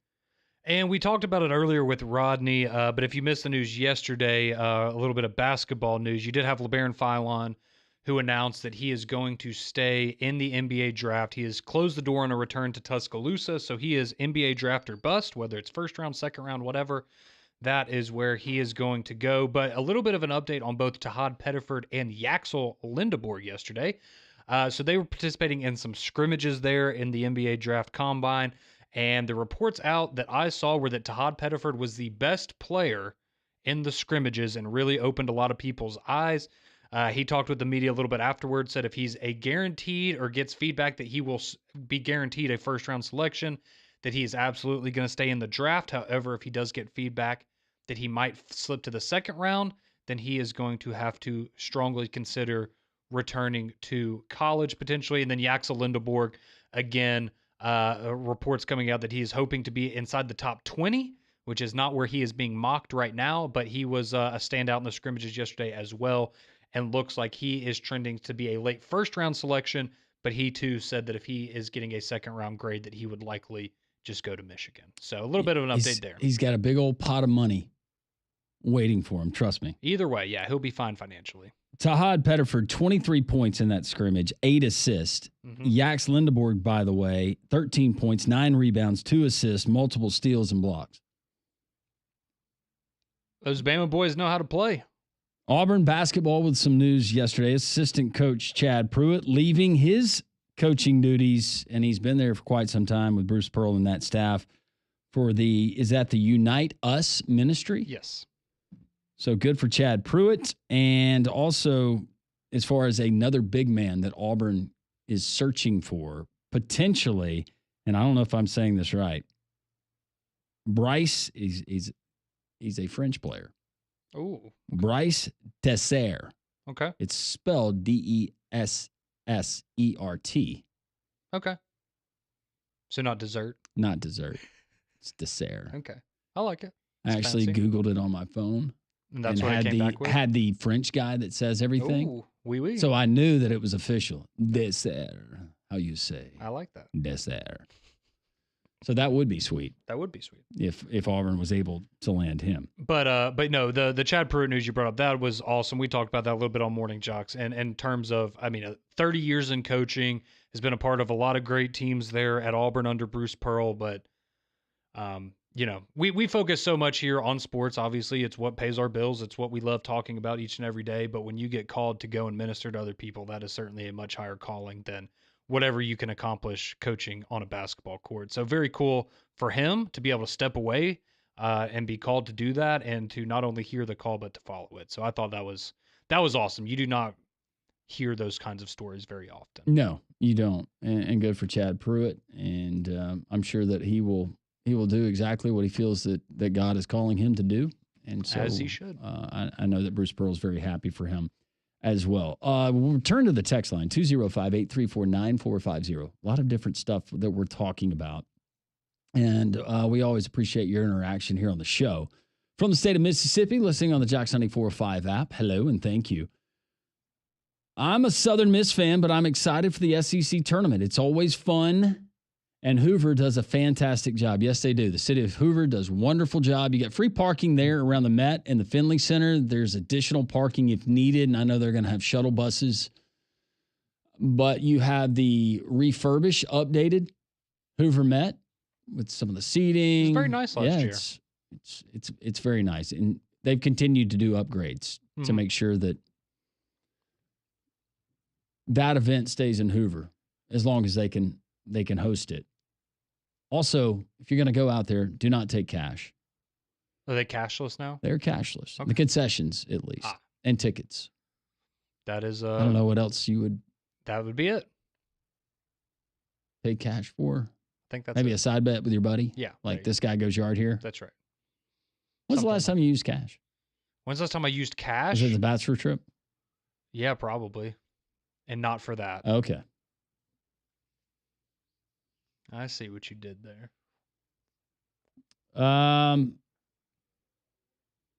Yeah, Brandon, I don't really know where that one was coming from. You'd have to give me a little context. This one rolls in. The players, coaches, schools, conferences, ADs, TV deals, somebody has to agree to lose money, and nobody wants to do that. I don't see anything changing. Yeah, I mean, on the question of what would you do if you're put on a commission, on a council committee? Yeah, it's one of those things where we've talked about it a lot of different things that need to happen, but clearly if there's an easy solution, we like to think that somebody would have gotten in a room and made something happen, because it's not maybe as easy as it seems. I do think what you were talking about with Brandon, I think he was talking about the Nick Saban interview and how Nick Saban is essentially alluding to, we know what needs to be fixed. We know there's people that can fix it, but he's not outright sharing. My apologies, Brandon. And I could be wrong, Brandon. I don't want to put words in your mouth, but that's what I think he was alluding to there. Because I know we talked about that yesterday. It's like, okay, so you know this needs to be fixed. All right, what needs to be fixed? And I agree on the premise of him saying, he's not going to answer it, but you still have a responsibility to ask the question and let them say, I'm not going to answer it, or let them give you word salad. But every now and then, like CBS Morning News learned, you can ask a question you're not supposed to ask, and then it goes viral because the 24-year-old girlfriend, who's the publicist, is sitting there on the set, and she intervenes. That was a big win for CBS. Yeah, I would absolutely agree with that. I will say I do think that the initial response you got from Coach Saban on the presidential commission, if you remember the clip we played yesterday, literally the exact same answer. You could tell that he rehearsed that. Because he knew that was going to be probably the most popular question asked to him yesterday. So he had his answer memorized. This listener texts, there should be a base with performance bonuses. Better players would be paid more. Another thought is if you take NIL scholarships and go to players that don't receive that money. Okay. Yeah, and we've talked about, what if you go to a more like NFL structure, right, where you have incentives. So you have a base NIL salary or whatever you want to call it, and then if you have 1,000-yard receiver or you throw 25 or more touchdown, whatever, you get scaling incentives based on how you perform. And I don't hate that. I think that's a good idea, personally. We will get to some of the Vegas over-under win totals in the next hour. We've got our bona fides from not only the SEC that we have dialed in on, me and Conrad, that Vegas has just missed on. It's like free money. Bona fide locks for your over-under win totals. Go to the window and just wait for a big old stack of money. There's some good ones out there. And I mean, we've got a long way to go until the start of the season. Not that long, only 100 days, but I think good Vegas news. Might have missed the mark a little bit. Bottom of the third, Braves leading 1-0. There we go. No lead is safe. We learned that last night. Good start, though. Drake Baldwin with a single. That's your guy. I love that guy. I know. I love that guy. Is he related to Alec? I hope not. More three-man front. 12 o'clock hour comes your way next.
12 o'clock here on a Thursday. Landrum Roberts, Conrad Van Order, Pat and Molly back tomorrow, traveling, say, to Mississippi.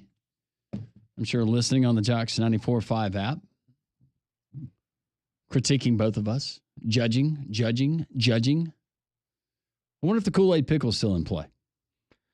Well, I talked to Pat this morning. He said they weren't leaving until a little bit later in the afternoon. So I don't know if they've crossed over into Mississippi yet or when exactly that'll be happening. But so production meetings this morning, I'm guessing? Yeah, something along those lines. For the spring game broadcast? Well, yeah, and I think a lot of it too was just them trying to convince Molly to eat the Kool-Aid pickle. So hopefully they were able to find a flavor that'll work out for her. But if you're looking for somewhere to eat lunch and you don't want to stop for a Kool-Aid pickle, you might want to stop into Big Whiskey's, because that's a place for great food of all varieties. They have their full menu ranging from appetizers to salads, burgers, steaks, chicken wings, everything you could possibly think of. They're going to have it for you right there at Big Whiskey's. Their bar also features unique cocktails, including over 120 whiskeys, and some of those even on tap. Plus, they have plenty of screens for you to catch all the games. So if you want to go watch the Atlanta Braves while you're enjoying your lunch today, go stop in.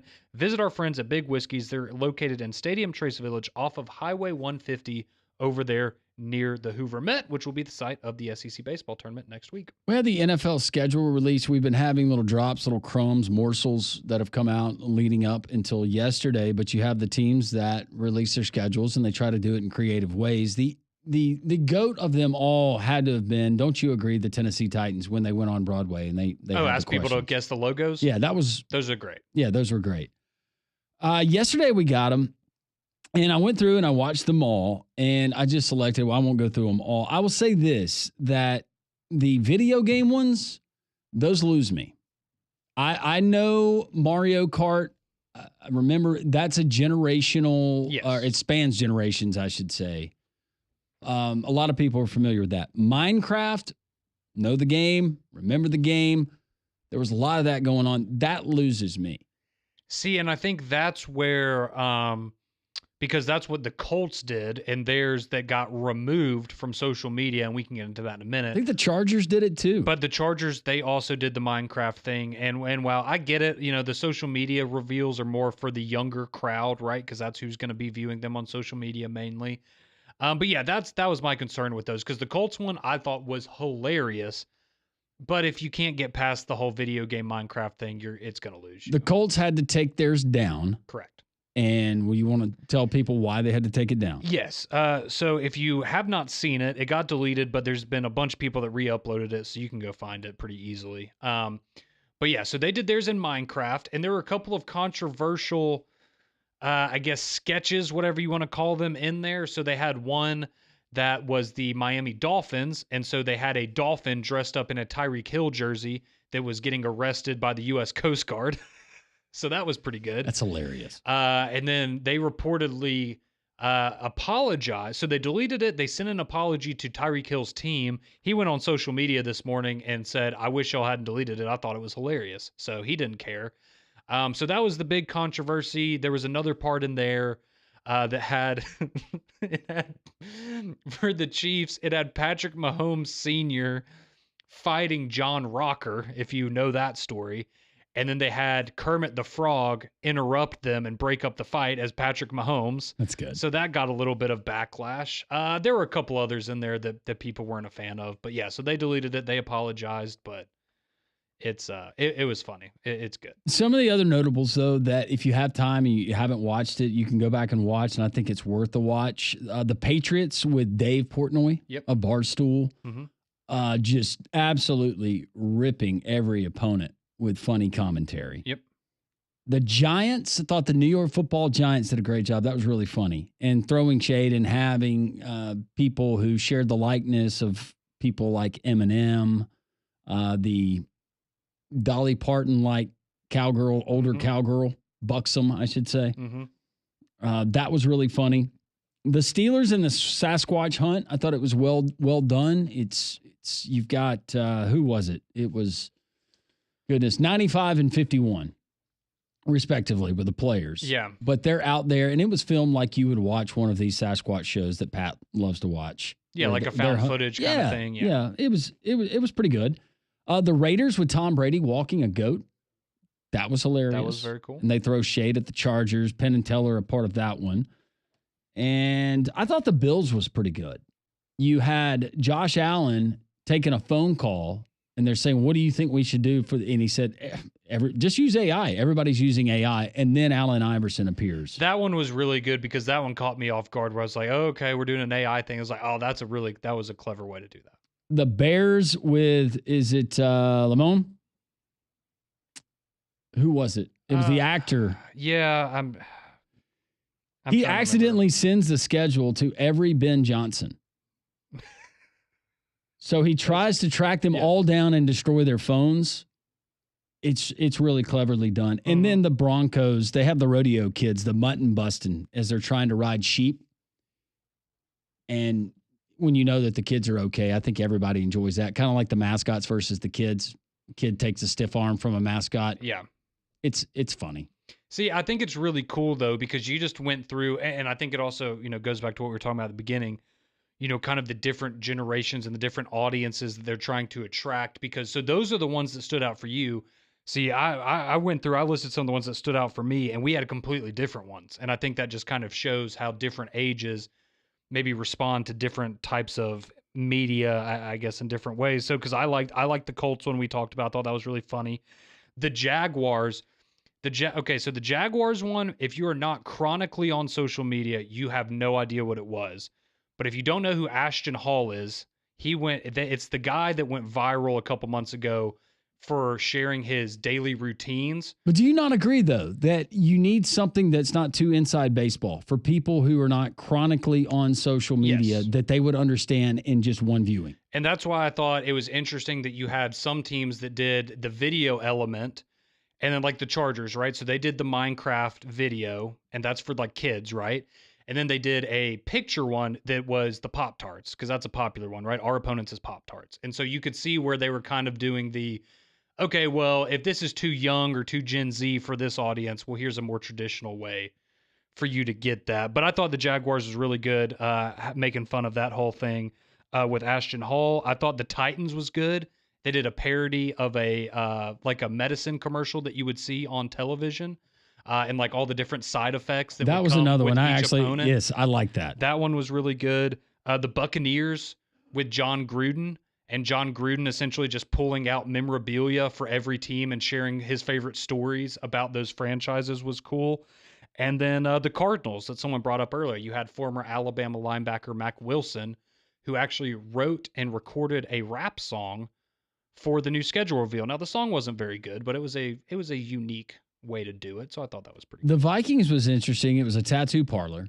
Yep. And they got people to come in, and they had the opponent's logos tattooed on different parts of their bodies. It was interesting. Different, yeah. I don't know how you get people to do that. I don't either, but and then what was another one that was the Eagles was just basically, hey, look at us, we won a Super Bowl. It was a tribute. Was it that one giant leap for mankind? There were some that was just, I thought the Jets was terrible. It was a cartoonist that they hired. I didn't watch that one. It was awful. I don't know why I brought it up. And then your Dolphins swimming beneath the surface and then emerging.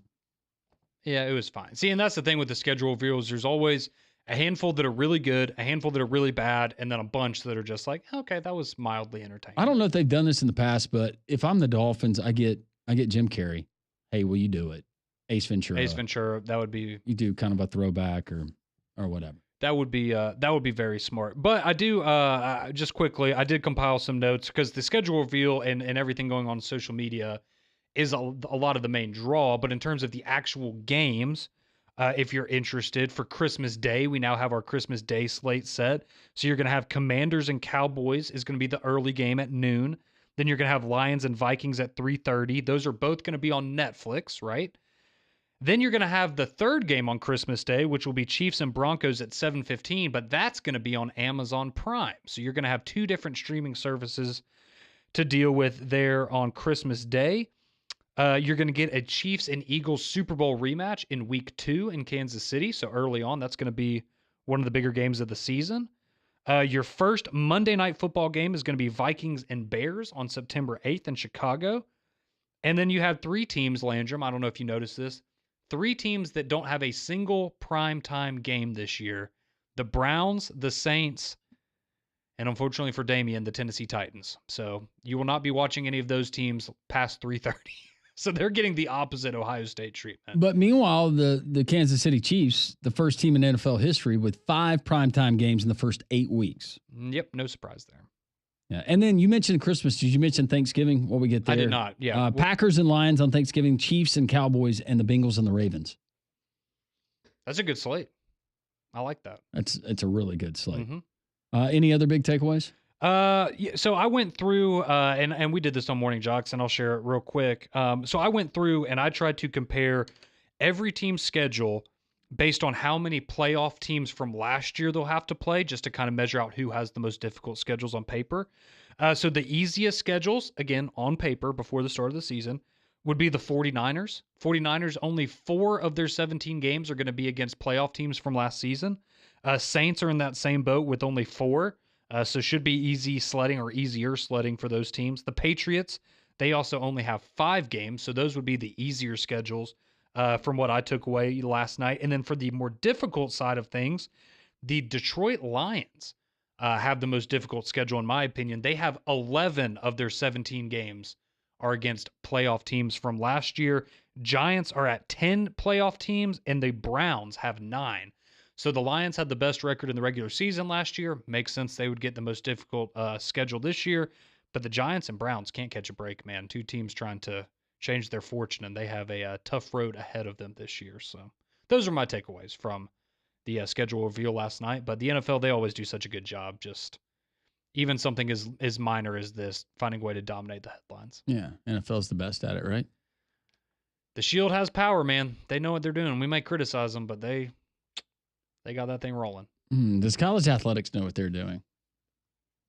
We'll continue to discuss what's going on there in the college football front and the future of college football, what Charles Barkley had to say yesterday there in Hoover at the Regions Pro-Am, that much, much more. 205-834-9450. We love your interaction on the Jocks text line. That's the best way to get into us. It's 3-man front, and we are Jocks 94.5.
12-16 three-man front, what Charles Barkley had to say yesterday in Hoover at the Regions Pro-Am. Major League Baseball going on right now. Braves leading the Nationals top of the fifth inning there in Atlanta. Now they go to the bottom of the fifth. 1-0 as the Braves try to take 3 of 4 from the Nats. They also head to the bottom of the third inning. The Twins seeking their 11th straight win. And good news for the Twinkies, bad news for your dad because he loves the O's. Twins leading 3-0 there. And top of the third inning, the Reds on top of the White Sox, 3-0 as they play there in Cincinnati with 2 outs right now in that game. Your Yankees, unfortunately. That's all right. They're got a big win yesterday over the Mariners and got a big series coming up this weekend against the. I was going to say, New York unfortunately for Mets. me, because I had the opposing pitcher for the Mariners on my Yeah. Well, it was a fantasy lineup. Yeah, Aaron Judge thankfully coming through late. I mean, it was a great pitching performance from Castillo. He was rock solid for the Mariners. I needed a win. I know, a little too much Aaron Judge, a little too late. But now we get to maybe help you guys out a little bit this weekend, taking on the Mets. I like it. And I'm sure that the Yankees fans will be very welcoming to Mr. Soto on his return to Mets the Bronx. got blanked yesterday by the Pirates. I know, it's beautiful. We all like it. And it wasn't even Paul Skeens. Yeah, we'll hear from Charles Barkley in just a moment. 800-239-WJOX. Back to the NFL and the schedule announcements. Michael wants to talk Cowboys. Hey, Michael. Hey, what do y'all think about George Pickens? About George Pickens. Thank you for the phone call, Michael. We appreciate it. Almost 1,000-yard receiver every year that he was there in Pittsburgh. I think George Pickens is a nice addition. My question is, how much does this change the outlook for the Cowboys, given some of the other guys that they brought in the past, where you thought, hey, this is perfect. Dak's got weapons. And the result has been much of the same. Do you agree, Conrad? Yeah, I would generally agree with that. And I think, as far as Pickens goes, right, talent, no question about it, has all the talent in the world. It's just going to be, between the ears, right? Does he want to be there? Is he going to be a good teammate?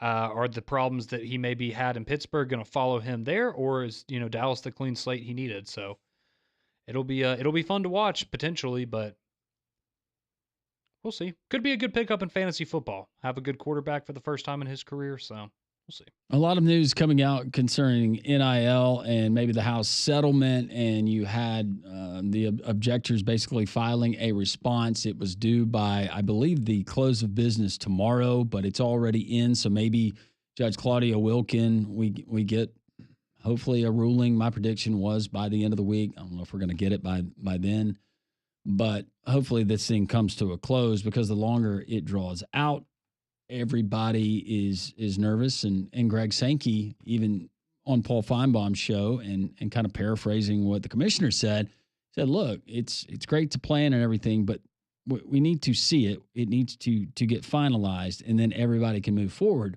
All of these schools have taken steps from budgetary purposes, personnel, all of that. But until it all shakes out and it's there in black and white, nobody's going to know exactly the exact course or the direction that they're going to go. Well, and let's also remember, the student athletes that are affected by this, in the sense of, the walk-ons, those kids that, in a lot of places right now are probably a little nervous about what the future holds for them. Even if it's, okay, well, I'm going to have a spot this year, but I've got 2 or 3 years left of college. What am I going to do after that? And that's really where, we all want answers. We all want resolutions, and we need them. But I really do feel bad for those college athletes that, they're not looking at this from all right, how are we going to move forward for the next decade or two of college athletics? They're like, I just want to know where I'm going to be this fall and if I'm going to have a spot on this roster. So I hope for their sake we're able to get an answer in the very near future, because that's who they need to be taken care of. If every school just had a big old pot of money, right? And you had famous people that went to your school, attended your school, in a lot of cases, graduated from your school, but played a sport, or maybe they're successful in business, like a Tim Cook, right? And he liked. That'd be great for Auburn. He liked, donating $50 to $100 million a year to the place where he went to school for college football or for NIL. Charles Barkley. I'm not sure what Charles's net worth is. I'm guessing that Tim Cook would be above him.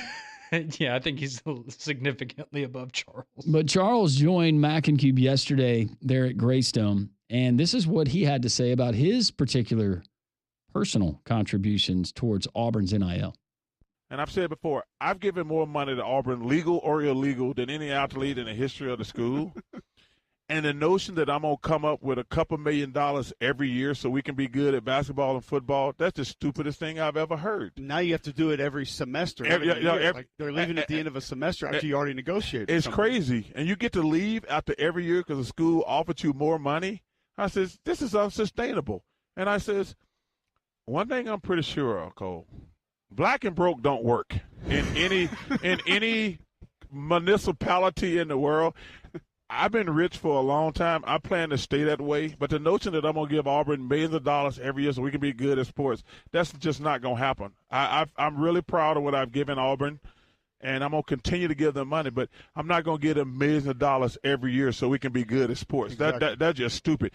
I agree with Charles. I don't have millions of dollars. I don't have his portfolio. But if I put myself in his position, I wouldn't either. Well, and it's silly. What my genuine question, and you can get a real answer from this unless it's somebody that is in the position where they've donated significant amounts of money to NIL. What is your return on investment? Like, do you get excited when you're on campus on Saturday or you're watching your team or your alma mater on TV and you see a player and you go, I helped us get that kid? Is that worth the financial contribution you made? For some people, maybe it is. I would imagine for a lot, probably is not. And so that would be my big question for a lot of these people is, okay, I could see a one-time donation, right? A lot of people do that, but on a when it first came basis, out, that would have been cool to brag about there at your particular club. Yep. Or with your buddy at the soiree to say, hey, by the way, I just cut that check. Yep, $1 million. Or, hey, we're going to get this kid. And I look at, a situation we had this offseason, right? Michigan with Dave Portnoy, who put up millions of his own dollars to help get Bryce Underwood, the number one quarterback, to Michigan. Let's say over the next 3 years, whatever, before he goes to the NFL, presumably, let's say Michigan, let's say they make the playoff 1 year. They don't win a national championship, but you make the playoff. You have, you win 9 or 10 games a year. Is he going to look back on that investment that he made of millions of dollars for Bryce Underwood and go, yeah, that was a good return on my investment? Because I just feel like for a lot of these guys, you're buying a championship, and if you ultimately don't get that championship, at one point do you say, yeah, I think I'm going to back off for this a little bit. I don't feel like I'm getting that ROI that I was expecting to get from this game. Well, and it goes back to what Nick Saban said, that infamous night there when he was speaking with that group, and he made the comments about Jimbo Fisher and Texas A&M. Mm-hmm. But if you remember what else he said, what happens when you get a booster, you get a donor that goes into the stadium and their guy doesn't play. And he's given hundreds of thousands of dollars. Or the guy does play and he's just not that good. And that guy leaves or gal leaves the stadium and goes, I'm never doing that again. I think for a lot of these guys, especially at Portnoy, that was good headlines, and Underwood's a heck of a player. And it worked. But is that sustainable? I feel like this is one and done for a lot of these folks. Exactly. And try it. Let's spend it. Let's cut a check here. But the reality is what Charles said. Why am I going to take, whether it's my money, eventually my kids' money that could go to a charity, whatever. And charity would be great, by the way. I mean, how many people are giving to collectives that don't give to people in need? There might be some out there. If you are, I hope you have a change of heart. But I don't blame any of these cats. And for the people who, everybody wants to point at, whether it's whoever it is, there's several at Alabama, or if it's Jimmy Rain or whoever at Auburn. You can't just keep going back to the well. It'd be easy to say, well, yeah, he's got this. Yeah. They write a lot of checks for a lot of different things. And it's not just those state schools. And it goes to other places other than athletics. So, and they see how upside down and crazy the transfer portal is. And how, people are not even buying personalized jerseys or numbers of these kids because now I think it's set in. What are the chances this guy's going to be back next year? Well, and I think it's kind of the irony of it, right? With NIL was now, all right, you can buy a Jalen Milroe jersey. You could go buy a Jackson Arnold Auburn jersey, right? But do you really want that? Or would you rather just have a jersey with that number on it that you're going to be able to wear forever because it's not going to be tied to one individual player who may or may not be gone after a short period of time? And I think, especially here in our state, it's just very interesting with the Alabamas and Auburns of the world because we love college football. And there are so many great donors at both of those universities, but we know they don't have the money to keep up with the Texases and the Texas A&Ms of the world. No one else does. But what happens if, in the Nick Saban era, if you needed someone to stroke a check, that probably wasn't too difficult to do because you knew you were going to get results, right? You were going to most likely, at the very least, play for a national championship, if not win one any given year. All right, but now let's say you get 3 years into this Kalen DeBoer era, and that's not really happening anymore. Are people still going to be motivated to donate at the same level on an annual basis for a product that's not as good? Similarly for Auburn. You're spending a lot of money right now on this roster because this is the year, right? What happens if this isn't the year? Are you going to be able to rally the fan base again next year and say, okay, we know we've been trying to sell you a bill of goods for the last couple of years.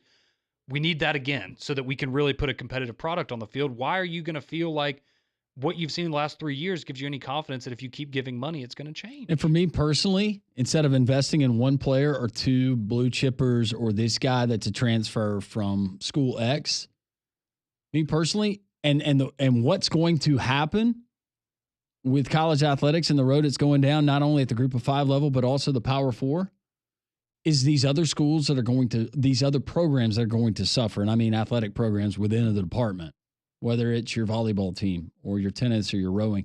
I would rather take $1 million that I had set aside and I would rather give to those programs to keep those kids playing the sport at that particular school, as opposed to giving it to a kid that, as we've outlined. And look, it's I don't blame these kids. While they're able to do it, go and do it. Make your money.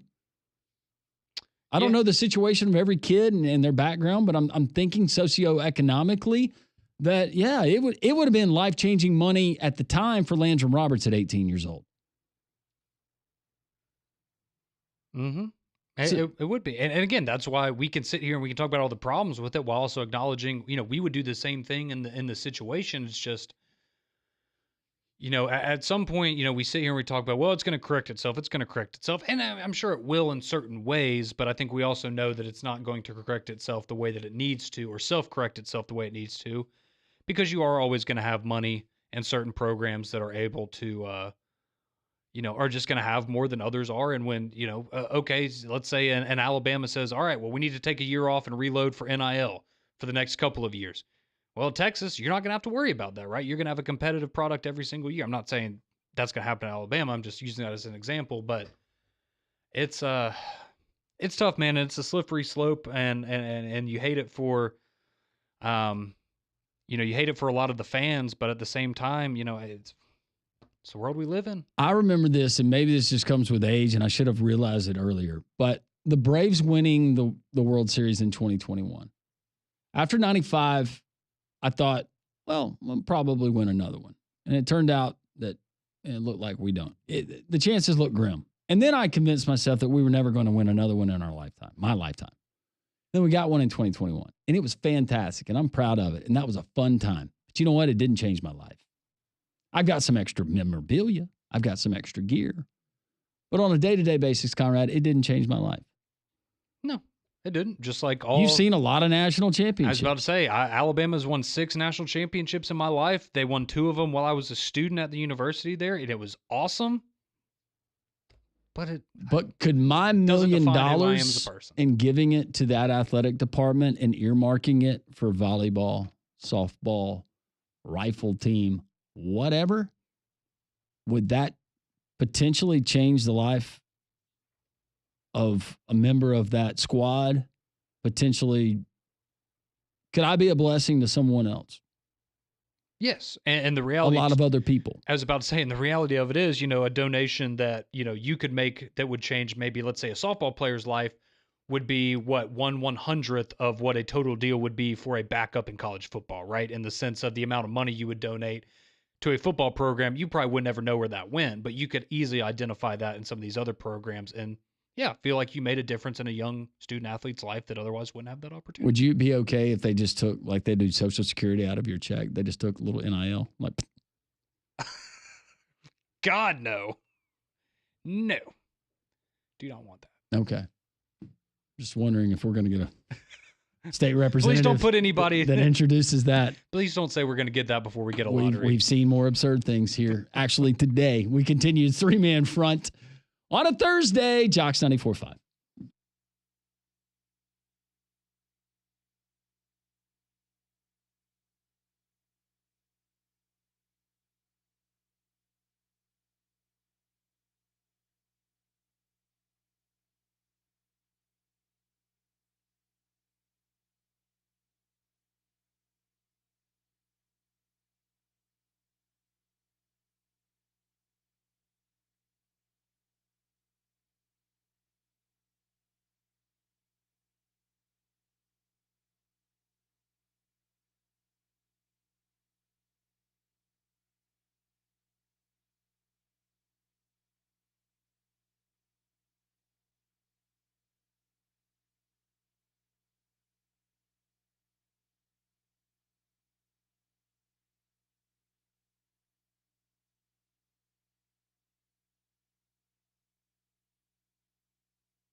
$12:35, 3-man front, Landsman and Conrad. Quick update, getaway day in Atlanta.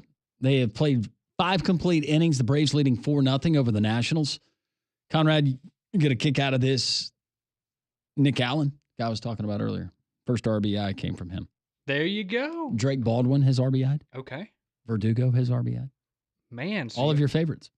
All the exciting whites. There we go. Yeah. Top of the 6th inning, and we will keep you abreast of that information as well. We will open up the phone lines, talking NIL, Charles Barkley's comments about not giving money specifically for certain players just so they can leave when he joined Mac and Cube yesterday. Your interaction, we'll get to those texts, 205-834-9450. Want to remind you, don't miss the Russell Marine Smith Lake Open House, May 19th through the 24th. You can check out the larger, new and improved showroom with expanded lineup of boat brands. View boats from Sea Ray, Key West, Sportsman, Nautique, Godfrey, Pontoon Boats, Creval, and more. Special pricing on all inventory and 20% off in the pro shop. Register to win great prizes at Russell Marine Smith Lake. Get all the details at russellmarine.net on the events page, and you can follow on Facebook. We continue with your phone calls. Let's go to our buddy Walnuts. Walnuts, how are you? Doing well. I just wanted to comment, since you brought up Sir Charles, that golf swing sure does look good, doesn't it? It looks so much better. It's like he wants to do the little hesitation, but maybe, I don't know. I would think that was, I don't know how he broke out of it, but it looks a heck of a lot better. Yeah, it's almost like, I agree with you. You're almost seeing that hiccup, and he's not doing it. And it's almost like, no way. I thought he was trying to do it, but he's doing much better. I'm glad for him, happy for him. Yeah, that was brutal to watch, and probably not really great on his body either, the old way. No, I could only imagine. You know, I mean, with Charles Oakley and everything, what Shaq did to him in his heyday, I'm sure that golf swing's doing a lot worse than what any of them athletes did to him. That's right. I'm going to talk about NIL, and you know, I mean, I scratch my head when it comes to these things, because before this NIL deal came in effect, seems like the only ones who got in trouble or only ones who got caught were the little guys. You know, I mean, the ones who were paying for someone's shoes or paying for someone's weekend house to stay on campus, or you know, I mean, maybe a dinner for two. You know, those little guys are the ones who got caught. But these bag men, such as, you know, I mean, I'm an Auburn fan, but, you know, I mean, the $160,000 for the church, that ain't going to get caught. You know, I mean, the big dollar spenders aren't going to get caught. To where the NIL is the same thing, to where these multimillionaires, they're not going to worry about paying NIL deal to Auburn University, because who cares where it goes? They have all the money in the world. They don't bother. It doesn't matter where it's going. Yet you and I, who want to give $100 to the volleyball team, or the fencing team, or the tennis team, they can't just give it to them. You know what I mean? So we're going to be a little bit stingier with our money, just kind of like I was mentioning to the Red Cross. You know what I mean? Why would I donate to the Red Cross for a hurricane in Alabama when you know it's going to Ethiopia? Yeah, it's a very good analogy. It's a really good point. It's just tough. It's just, I mean, I just don't, I mean, someone's got to get a hold of this stuff, because it's only going to continue to get worse and worse and worse, because the rich are going to continue to get richer, and the little guys will continue to be little guys. And I'm an Auburn fan, and we're still going to be the little guys. So, well, and thank you, Walnuts. We appreciate it. The sweaty handshakes will continue, especially when all of this is settled and everything is wink, wink, above board, and becomes transparent. You're still going to get, if there's a salary cap, if there's anything else, then you're still going to find ways around it. I was about to say, just because everyone has $20.5 million potentially to pay their athletes, you don't think someone's going to go a little over that 1 year? Of course they are. Just a little bit? Absolutely. Yeah. But it is, kind of back to his point, the irony of somebody like Jeremy Pruitt, who has now been, essentially has a show cause and removed from the game of college football for a handful of years over $60,000, which, as we were discussing earlier, that doesn't even, so can you imagine offering a college football player a $60,000 NIL deal right now? They would laugh at you in your face. So are you kidding me? Is that the first month? Like, what are we talking about here? And just how quickly things have changed in a short period of time. $60,000, that didn't get you in the door. No. Oh. Now, maybe, as Walnut said, the fencing team. I don't know. $60,000 for the fencing team would probably go a long way. Seems like that would be a lot of money. That would go a long way. Or potentially for rifle. You're right. And unfortunately, those are the kinds of programs that, as we've discussed, might be going by the wayside. On the chopping block in the near future. Yeah. A lot of text. Let's get to those. 205-834-9450. This one rolls in. It says, Charles Barkley just donated $1 million to women's basketball this year. Very nice. But to women's basketball. And I bet that made a monumental difference in a lot of those girls' lives. No doubt. Good for Chuck. This one rolls in. LR sounded like he was going to cry talking about the Braves. Was not going to cry, but You just get very emotional. I have gotten emotional about my Braves before. I might have cried a happy tear that night that we won it all. Oh, I thought you were going to say when y'all got to 500 the other night. That was back when I was still a member of Morning Jocks. At like 1 a.m., I went on the back porch. I don't ever drink it, but we had some tequila in the cabinet. And I took a shot of tequila and I lit up a big cigar. That's a good way to celebrate. Yeah, I came in that morning on adrenaline. Have you ever seen the video of McLaren after the Rangers won the World Series and how he reacted? Refresh me. If not, I need to show it to you so you can tell me if that's how you react. Oh, I mean, bawling his eyes out like a little boy. No, this was not. Yeah. No, this was, hey, that's, oh, wow. Watching Snit talk post game, like a small tear. It was not bawling. I'm trying to think if I've ever cried from a. Don't tell me you've never cried on a loss. No, I'm saying on a win. Oh, I don't know if I've ever cried when Alabama won anything. I did cry when we lost to Clemson in both national championship games. Really? I will admit that. Yes, I did. And I broke my hand one of the years. Was it audible? Could you? No, it wasn't. I'm not like wailing, but I was. Oh! No, I was emotional, and then one year I went and punched a street pole, and that's how I broke cry my hand a lot of times. Mm-hmm. By destroying things, including my fist, my hand. Yeah, that was bad. But Alabama should have played better. And it never really makes you feel better. No, especially now the next morning. But yeah. Paige, can you fix drywall? Fortunately, this was all before I met her, so she can't judge me for those things. That's right. Brandon says Conrad would buy every 5-star for Alabama if he could. Yeah, if I could. Would you if you had that kind of income? You just. If I was a billionaire, yeah. Would you make them call you Uncle Conrad? I don't know. I'll come up with something. That would be like the thing. Like, I got a problem. My call Uncle Conrad. Yeah, that's right. Just call Uncle Conrad. You're right, Brandon. If I had the money, I certainly would, but I do not have the money. At what point do you start throwing your weight around and go, look, I'm going to need an office here in the complex? Oh, that would come pretty quickly. Those guys at that level, they don't. And I want it to be the replica of Nick Saban's office that you moved for him. I want one of those as well. This one rolls in out of Montgomery. Thanks for listening. Lifelong AU fan, always wanted to win a national championship. Climbing the BCS and beating Oregon was great. I still had to go to work, and my life didn't change. I will watch every minute, even if they go 2-10, but I'm not going to chip in. I respect it. Yep. See, and it's the same thing with when your team loses, and especially even when you're not used to it, right? It's unfortunate, but you wake up the next day, and guess what? You have life to deal with, and that stuff goes away pretty quickly. A little bit of baseball humor from Pizza Larry. What do the Rockies and Michael Jackson have in common? Oh, no. It's fine. What is it? They both wear a glove on one hand for no apparent reason.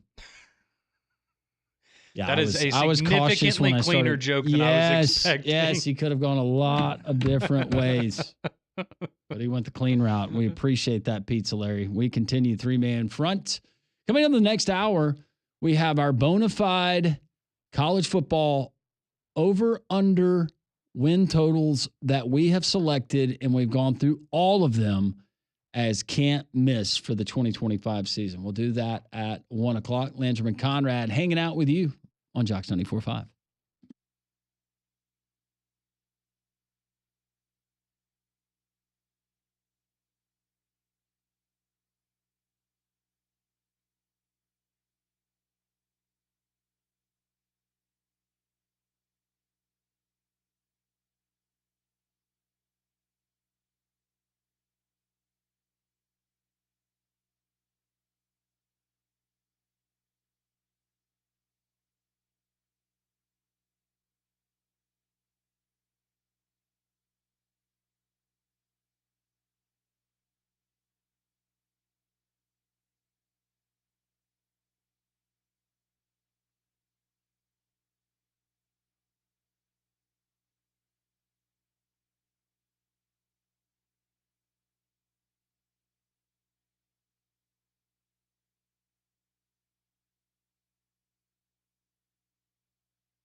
12:49, 3-man front.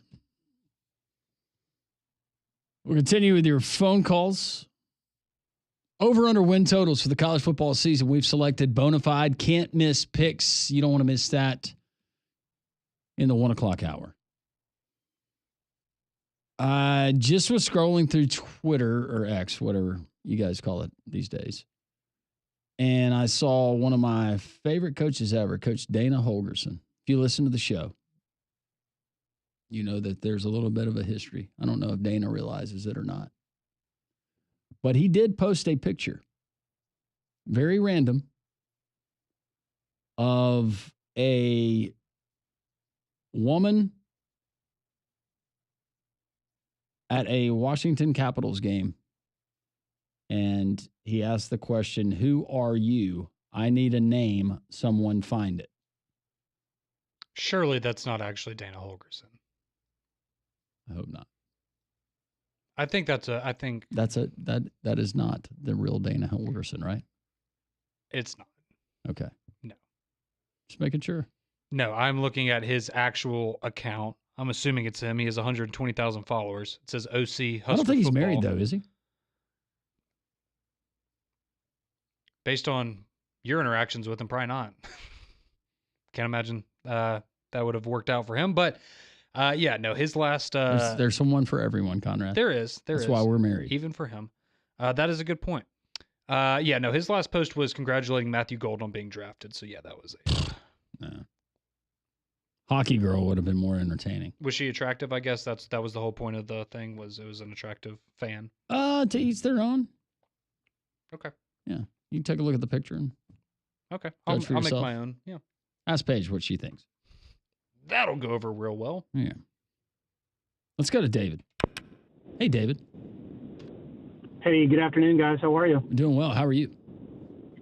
Yeah, pretty good. Hey, I work in fundraising and charitable giving, and so the last conversation where the guy was talking about giving money to a particular place and not knowing what it's going to be used for, that is not accurate, and it confuses people. So the way charitable gifts work, especially with something like an athletic department or, as your caller suggested, a national nonprofit, you give to a specific fund, a specific area.Maybe it's gymnastics, maybe it's baseball, maybe it's softball, maybe it's football, maybe it's the broad Tiger Pride, Tide Pride NIL fund, and the dollars have to be used in those designated areas.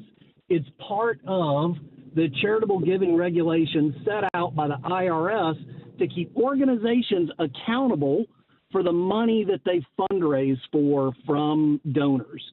And in particular, when a caller names a national nonprofit that is active and involved in everyday life for millions of Americans, and it's incorrect information, and then someone who is recognized as a reputable sports talk host agrees with the wrong assertion, it makes it incredibly difficult for the people who serve these valuable organizations active right here in Birmingham and all across Alabama, across the Southeast, and across the country to do the valuable work that makes a difference in people's lives every single day. I would encourage you guys to please be accurate when you make an assertion like that. And you know what? And that's on me. And saying you're right. That was about, in particular, specifically what he said. That was the wrong comment after that. That was actually a transition and a moving along with a conversation, David. So I apologize. And you're right. People who do that kind of work, it's the Lord's work. And look, being a part of some of those, whether it was outreach, whether it's specific organizations, I can tell you firsthand that we need more of it. And what you do is wonderful. But you're right. That was careless, and I hope that no one interpreted it that way. But obviously you did, and I'm glad you called. Well, I appreciate it. I really do enjoy the show. I check in with you guys because sometimes there's so much crap that we are having to listen to and have to confront outside of sports. It is so great to be able to catch up on what's happening in the world of sports. And specifically, I think that's what he said was, why am I going to donate? And it was Red Cross, right? To a hurricane fund that's exactly who it was. That is going to end up hitting Ethiopia, which people in Ethiopia need the Red Cross as well. But to what you're saying more specifically, no, you're absolutely right. There are regulations. Yeah, and there are regulations, and dollars that go to the American Red Cross are directed exactly where a donor says they should go. Right. So and dollars that are brought in through the International Federation of the Red Cross go to those funds and those needs as well. There's not money given to the American Red Cross that is going to any of the federated Red Cross organizations without a donor's explicit intent. Right. Well, when at least in my church, if you tithe, and now everything, it seems like they don't even pass around a collection plate. When you tithe, you can specifically give just tithe to the church, or they actually have separate missions, like mission funds that you can designate a certain amount of dollars to whatever. Unfortunately, for people like you and so many who are in that kind of work, there are people who are out there that are criminals that take money, they misappropriate it and use it for the wrong reasons. And I think that you guys probably have a list of red flags to look at when you're thinking about donating and giving to some of these organizations that you can pick up on pretty quick that it's not a legit organization or your money's not going where they say it's going.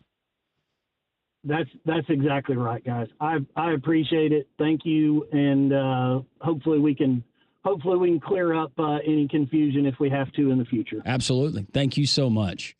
No, I started out by saying how many people actually would give $1,000 to an NIL fund, but don't give it to local charities like David and himself. Appreciate the phone call, David.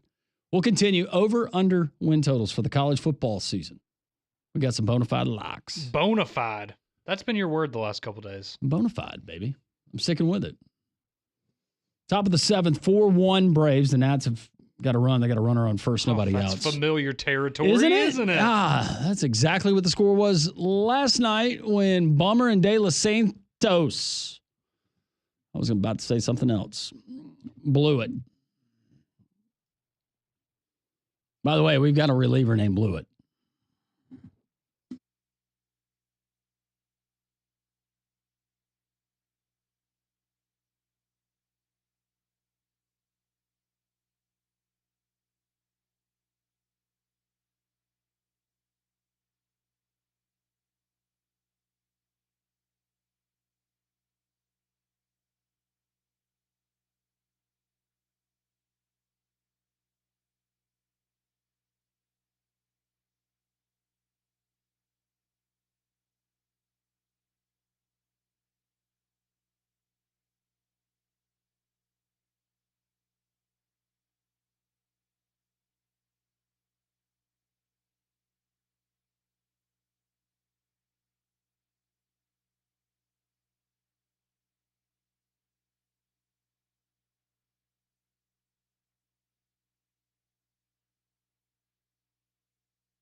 1 o'clock on Three Man Front. Thanks for joining us. Landrum Roberts, that's Conrad Van Order.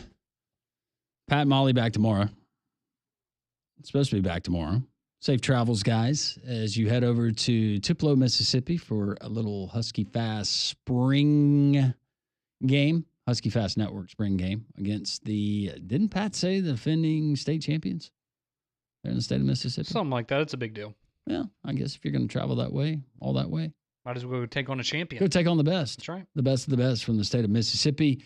A lot of your phone calls coming in. Rodney Orr joining us in the 11 o'clock hour, as he typically does on Thursdays, discussing NIL, the recruiting. In case you missed it, Xavier Griffin, a 5-star linebacker, one of the best in the country, decommits from USC. He has opened up his recruitment. One of those scheduled visits he plans to take, according to On3 and others, is the University of Alabama. So he's interested in the Tide. Also, the likes of Georgia, Texas, Florida State, interestingly enough, is on that list. But he's a Gainesville, Georgia product, and he's really, really good.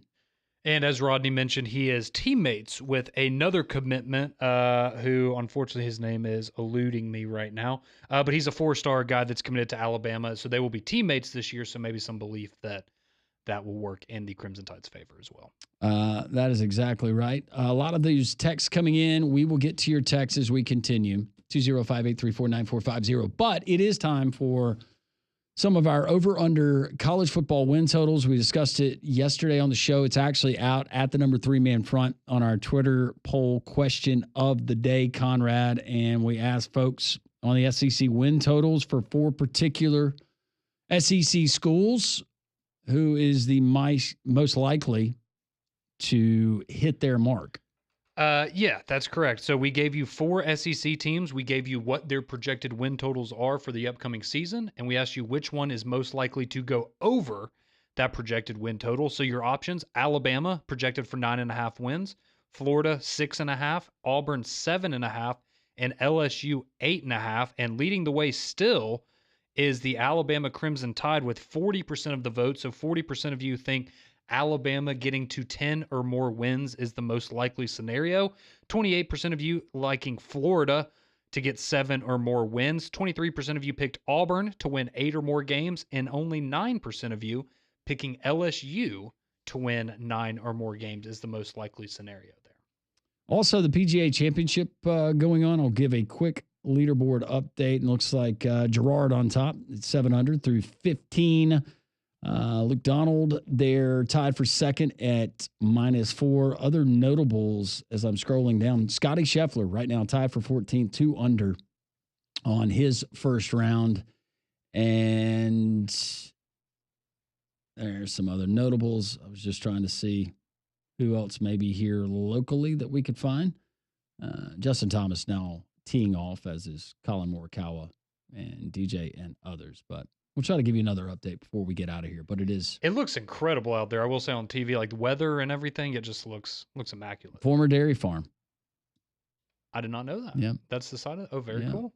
Yeah, it's a pretty place. I'd love to go there. Heard a lot of great things about it. Our Vegas college football over-under win totals, and some that we went through and selected, and you've got to go and you extrapolate and you look at schedules and everything else. And it makes it a little bit tougher nowadays because you have the transfer portal.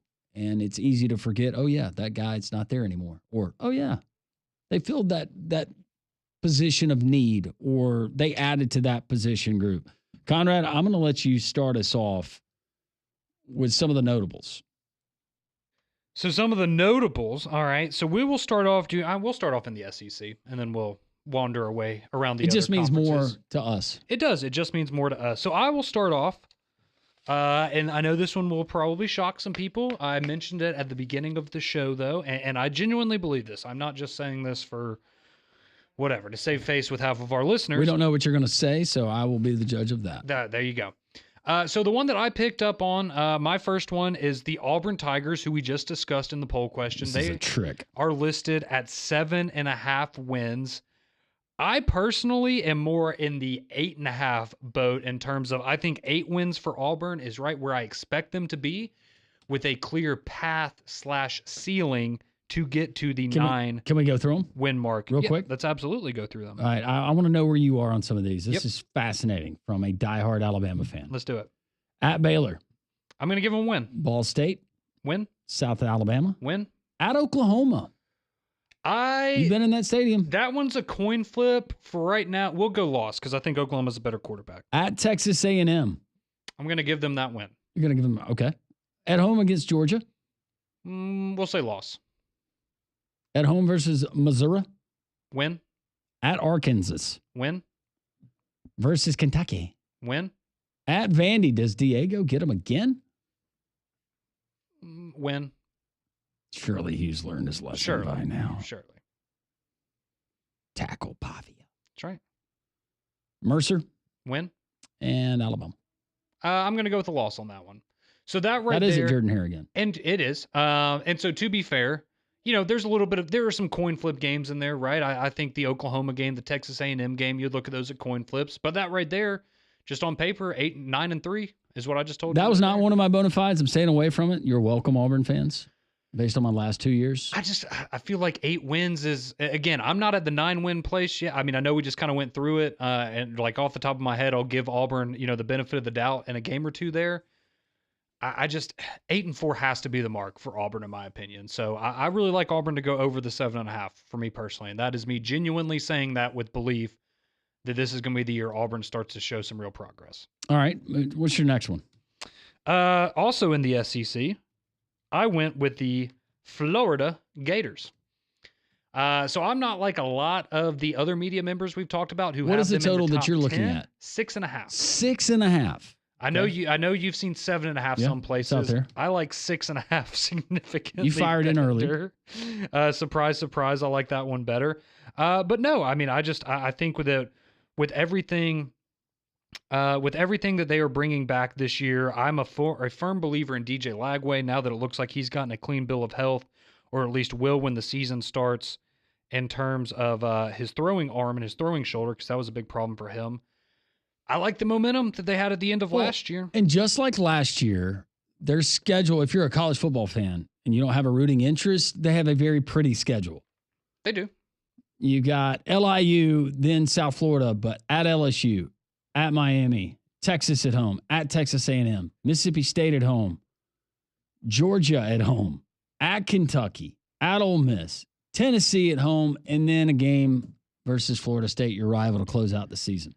And here's my thing with Florida is, okay, so you mentioned, that difficult stretch early on where you have LSU, Miami, LSU, Miami, Texas, and Texas A&M back to back to back. If you can go 2-2 in those games, which I know some people might think that's a stretch. I think they go 3-1 on those first 4. Okay. Well, if you go 3-1 there and you tack that on with the LIU and South Florida games at the beginning, you're in a really good spot. But even if you just go 2-2 there, you're going to be at 4-2 at the halfway mark. Then you've got Mississippi State should be a win. Kentucky should be a win. So we're at 6 right now.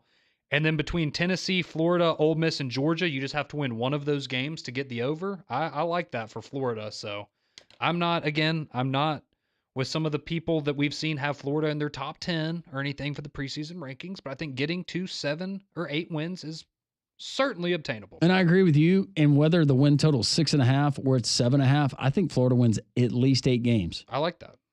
I like the over. So I think that's a really good pick. Do you want to go into one of yours now? Because I have some outside of the conference, but I know you have some more here. We've already talked about them because they're on other teams' schedule. But with all due respect to Brett Norsworthy, the Southern Gentleman, I like Oklahoma. I'm believing in a tier in this system. I'm not saying that they go 10-2. I like Oklahoma as well. But I do think that they have gotten enough, and Venables, with everything that's at stake and what was horrible, a lot of injuries last year. You had to fire your offensive coordinator, Seth Luttrell. Early in the season, they have some stability. They've gotten their ducks in a row. They know what it's going to take to compete in this conference. I think Oklahoma gets over that number, and I think it's a low number. I think Vegas missed on this one. 6.5 wins. Yeah, that's another one, Oklahoma, that I strongly considered at 6.5. I think that's a good value there because, again, you're not asking them to be that much better than they were last year, right? You're asking them to win 2 more games. And even with what they had or the lack thereof, they still beat Auburn on the road. I think Auburn fans are still like, how did that happen at that game? You beat Alabama. You beat Alabama. You had they were pretty competitive in most games that they played. Mm-hmm. No, I'm right there with you, and I think they have. I think you could honestly make a strong argument. I know he came from Washington State, and a lot of people didn't watch him play. You could make a compelling argument that I would definitely entertain that John Mateer is the best quarterback in the SEC to start the season before we've seen a lot of these other guys and what they might potentially become. He is definitely, for me, he's top 5 in the country. Yeah, he had 30 passing and 15 rushing touchdowns last year. And that will translate. I don't care where he played. That will translate. And his offensive coordinator came with him, so he's going to be right. Let me rephrase that. I do care where he played, and where he played, that will translate. Go ahead. No. Spot on. You want to go another one, or you want me to go outside the SEC here? I'll go another one. I think it is Vanderbilt. Vanderbilt 4.5. It's low. That's low. Now it gets a little bit tricky, and you start upsetting other fans when you try to find that fifth win. Mm-hmm. Pulling up the schedule now. Charleston Southern. Should be a win. Yeah. Virginia Tech on the road. A little bit iffy. Mm-hmm. You had that one last year, though. South Carolina. I think that's a little iffy. Yeah, I mean, I would go South Carolina right now. Well, right now. Yeah, right now. Georgia State. I'm going to give you that one. Yeah, hopefully. You lost that one last year. Can't do that again. No. Utah State. I'm giving you that one. Mm-hmm. Okay, so that's 3. You're going to lose to Vanderbilt. Or lose Alabama.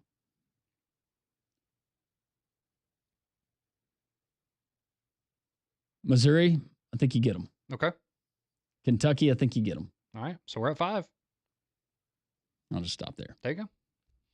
Potentially one more. I like Vanderbilt. I think Vanderbilt is look, I understand the people that are like, okay, maybe last year was just, this miraculous season type deal. And maybe it was. But no, I'm with you. I think Vanderbilt getting a little bit slighted there. Who else you got? So I'm going to go, and I know this one is going to be kind of controversial, but I did want to go for one that had a little bit of a higher win total. And no, I did not pick Alabama to go over 9.5, even though I think they do. But I went with Clemson. And the reason I went with Clemson is because this feels like we are getting back closer to the peak Dabo years at Clemson, where they just ran through the ACC every single year. I'm not saying they're going to be quite on that level, but I think Cade Klubnik is certainly one of the top 3 quarterbacks coming back in all of college football with what we saw him do last year. He was incredible. I think that Clemson beats LSU to open up the season, personally. I do too. So you look at that. So you got LSU, you got Troy, Georgia Tech, Syracuse, North Carolina, Boston College, SMU, Duke, Florida State, Louisville, Furman, and South Carolina. So out of those, I think at least right now, South Carolina is probably the most difficult game. So if you're telling me all you've got to do is you can lose to South Carolina, and then you drop a game to a random ACC opponent somewhere along the way, a Louisville and SMU get you on a bad night, whatever. But I expect Clemson to be in the playoff, and if they do that, they're going to be at least 10-2, I would think. So yeah, I love the over on Clemson. I am all in on the hype train for Clemson. I think they're going to be one of the very best teams in the entire country. What about out of the Big 12, Texas Tech? We know how much they've invested in their roster. Right now, FanDuel has them over under 8 wins for the college football season. The tough one here is with the Big 12 because there's so many unknowns. Last year, just think about it. Colorado, what they did. Arizona State, what they did. This is a tough conference. Week to week, it's very entertaining to watch, but it's very tough to predict. Yes. But that is one that I circled. I want to play it, but I'm not sure which side to play. 8.5, I would have been really comfortable at 7.5. Yeah, I might go. Oh, see, for me, for Texas Tech, I've been at like 8-4 for them. That seems right. Like that's a good year. You're headed in the right direction. Things are looking up. But people are expecting them to make a big jump. The problem I have with Texas Tech is I could see them winning their first 6 games. Mm-hmm.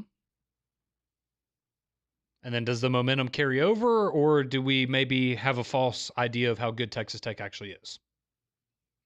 That's the question. That's a tricky one. But hey, if you like money, a lot of people are gonna take the over on that. Yeah, but I just can't see Texas Tech going 9-3. That's where I am. No, I know. It's a dilemma. People would say stay away. I was interested. That's why I circled it. I think that would be one that I think people would be split on. Well, tell me what you think about this one then, because we'll stay in the Big 12, because I did have one Big 12 circled for me as well, and that was Arizona State. Made it to the college football playoff last year, as we know. Sam Leavitt coming back, one of the best quarterbacks in the country again, going back there for the Sun Devils. But I think their schedule, and I know it's the Big 12, and as you just said, you don't really always know what you're going to get.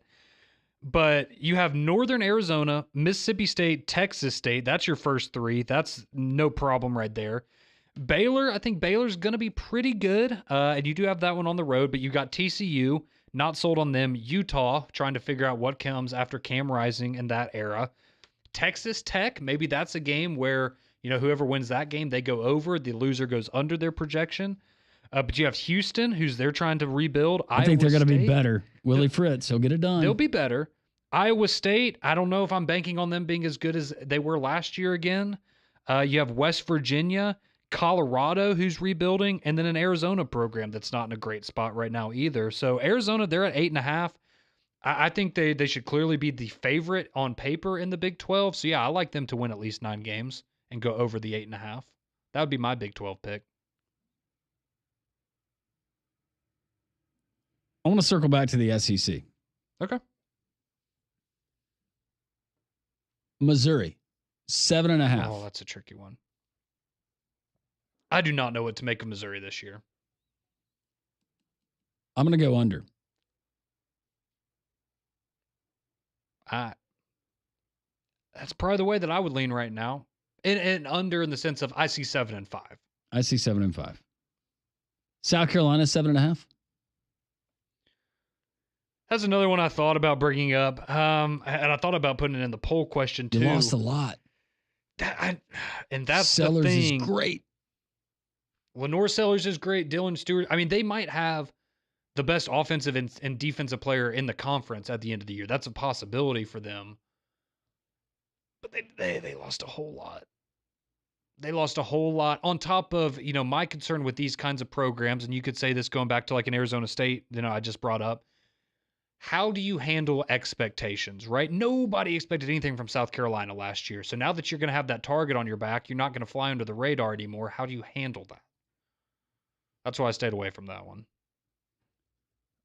This one rolls in and says, I'm a Kentucky fan. I'm cautiously optimistic. Stoops gets them over the 4.5 over-under win total, probably barely enough to keep his job. Yeah, it's not. God. I don't think it's crazy to think that this is Stoops' last year. No, and I just...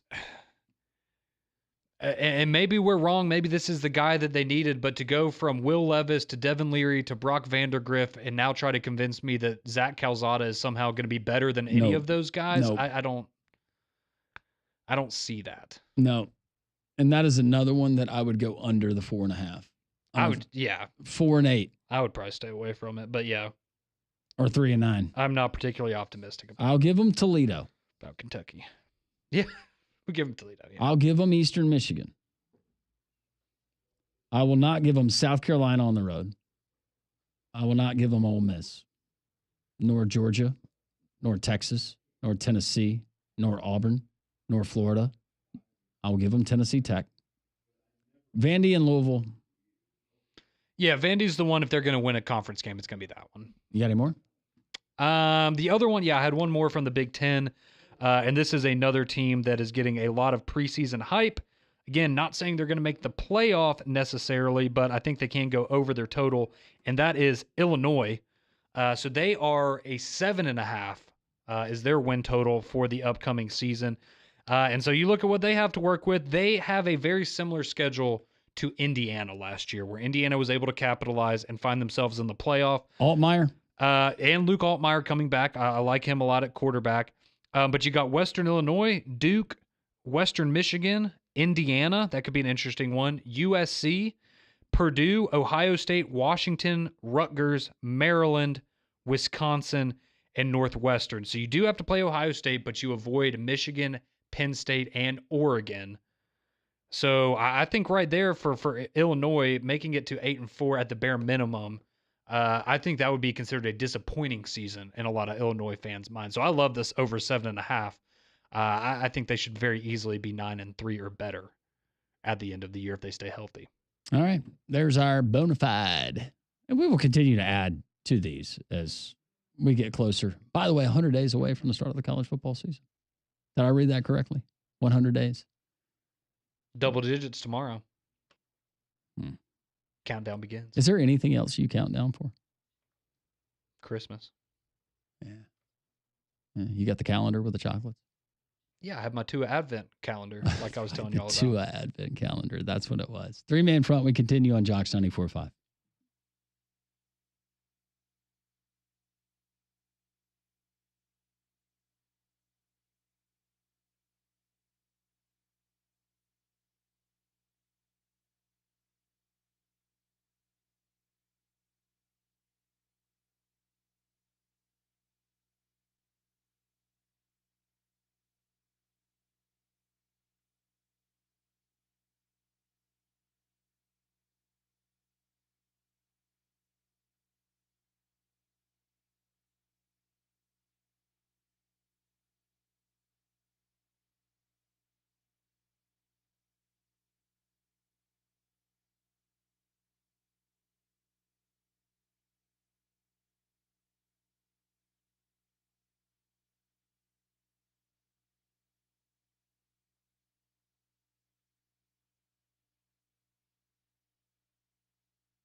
125 here on Three Man Front. Thanks for joining us, whether you're listening on the app, whether you're listening on North Alabama, there in Montgomery, or watching us on YouTube on Jocks TV. We appreciate your interaction and viewing us every single day. Update Major League Baseball getaway day for the Nats and the Braves. The Nats actually traveling to Baltimore, upcoming series with the Orioles this weekend. The Braves, meanwhile, they're going to take on the Red Sox at Fenway. Bottom of the 8th inning, the Braves leading 4-2. Cross your fingers, Braves fans. Well, as Landra mentioned moments ago, we are just 100 days away from the start of the college football season, but that also means that we have a long summer of heat and humidity ahead of us, so you want to keep your home comfortable with Trane, America's most reliable HVAC brand. And to give you more peace of mind, Trane is currently offering up to 10-year warranties on parts and labor for select home comfort systems. To learn more about this amazing offer and to find a specialist nearby, go visit them online at Trane.com. Some news coming out that is very, very interesting if you're looking ahead to 2026 and what you'll be watching. By the way, the Osama bin Laden documentary came out yesterday on Netflix. Is it good? Did you watch any of it? Well, I think it's funny because my wife, she was mentioning it. Yes, I did watch it. It was good. But my wife kept mentioning it, but every day she was mentioning it, it was not the day it was coming out. So it was it's like getting my hopes up. You know, I love a good documentary. So is it about the mission to go and take him out? Well, it's not only that, but it encompasses everything that led to the events. Obviously 9/11, and then pre 9/11 with KSM, Sheikh Mohammed, whatever. But there's a lot of you would recommend, like a lot of good information. Yeah. Okay. I'll check it out. I mean, I love a good documentary. So Zero Dark 30, the movie was excellent. Absolutely incredible. Excellent. So throwing that out there. But there was an announcement, Conrad, that we're going to have another documentary that's coming out. And this is one that I absolutely want to watch. Yeah, so there is a very prominent figure in college football, and I will let him introduce himself to you, the listener, and his announcement that he has to make about an upcoming opportunity for you to catch him on your television screens. Guess what? I heard a rumor. I ain't one for rumors, but I heard a rumor. Primetime is going primetime on Netflix in 2026. Oh! Now give me my theme music. So that announcement was made yesterday on social media when Netflix posted that video of Deion Sanders announcing that they will be doing a 3-part series on Netflix titled Primetime. It's going to debut at some point in 2026. It will have 3 60-minute episodes, and it will provide an inside look at Deion Sanders as the head coach of the Colorado football program. So we're all going to be watching it, obviously. I would have added to the title, it would have been Primetime. But then it would have been That's No Bull Junk. Yeah, with all of his trademarks, you would have thought maybe they would have added a little something else in there. But how much do we get of his upbringing and his personal life? That is because they're going to detail it, but how much did he let them go into? Yes. Is my question. Yes, it says, and part of the announcement here, this is from Sports Illustrated. They write, this announcement is expected to have a ripple effect for current Buffalo's players. A Netflix series invites more media coverage, fan engagement, and merchandising opportunities as a potential for more NIL opportunities for the athletes. So again, another example of, Deion, I'm sure part of it is he's doing it for himself and to share his story and what he's accomplished there at Colorado and in his career as a whole. Just in case, though, in case we forget that there's a football program there in Boulder now that Travis Hunter and Shedeur are not there. Yes, and a way for those kids to continue to have publicity and opportunities and all that. So, look, I know we get a conversation with a lot of these things of, is it going to be a distraction? I know some people probably had that thought with Alabama this last year in the Fox Nation documentary. Is that a big distraction for you? But I think as we know, the way that things go down there in Boulder and the amount of celebrities you see on the sidelines and all the fanfare and all that stuff, I don't think it'll be too big of a distraction. But we've seen the NFL and Netflix on several collaborations, quarterback, wide receiver, or receiver, and then, of course, the NFL Christmas deal that they have. Yeah. And they're coming back with the quarterback series, I think, next year. Oh, and coming up, you've got America's team, the Gambler and his Cowboys. Oh, that's right. I forgot that's coming out as well. That's coming out this year, though, right? Yeah, I think that's coming out pretty soon, actually. So we get prime time, and I'm adding this, No Bull Junk, in 2026. Yep, 3 episodes, going to be 60-minute episodes apiece. So it'll be interesting if maybe there's the first episode is his backstory maybe or something like that, and then you get more of a what he's accomplished so far at Colorado, and then maybe the last episode is maybe looking to the future. It'll be a fascinating watch. Absolutely. I hope we learn some stuff, though. Absolutely, and I'm sure that there will be scrutiny tossed around, and he will be asked questions about things that pop up in the documentary, and he will not be happy about it, and we will all have fun with that. So I am definitely going to be fascinating to get a look behind the curtain, especially, as you mentioned, now without Travis and Shadur there in Shiloh, and how does that program maintain the standard that he has set there after they left. We go to our grab bag of text here in the 1 o'clock hour. We will get to those. They come from everywhere, but we want to make sure that you hear them. 3-man front, Jocks 94.5.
$134, 3-man front. We'll get to the grab bag of text in just a moment. Updating you on day baseball.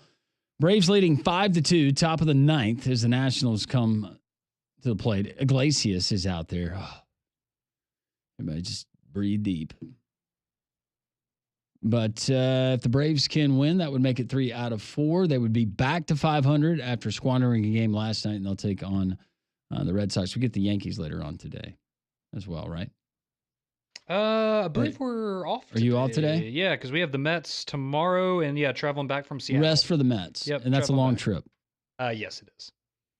It's a beautiful place, though. I have gotten not a lot of sleep this week because they've been doing a lot of 8:40 first pitches that I've been staying up for. You're a diehard. I am. I love them. Especially the time you got to wake up in the morning. That's right.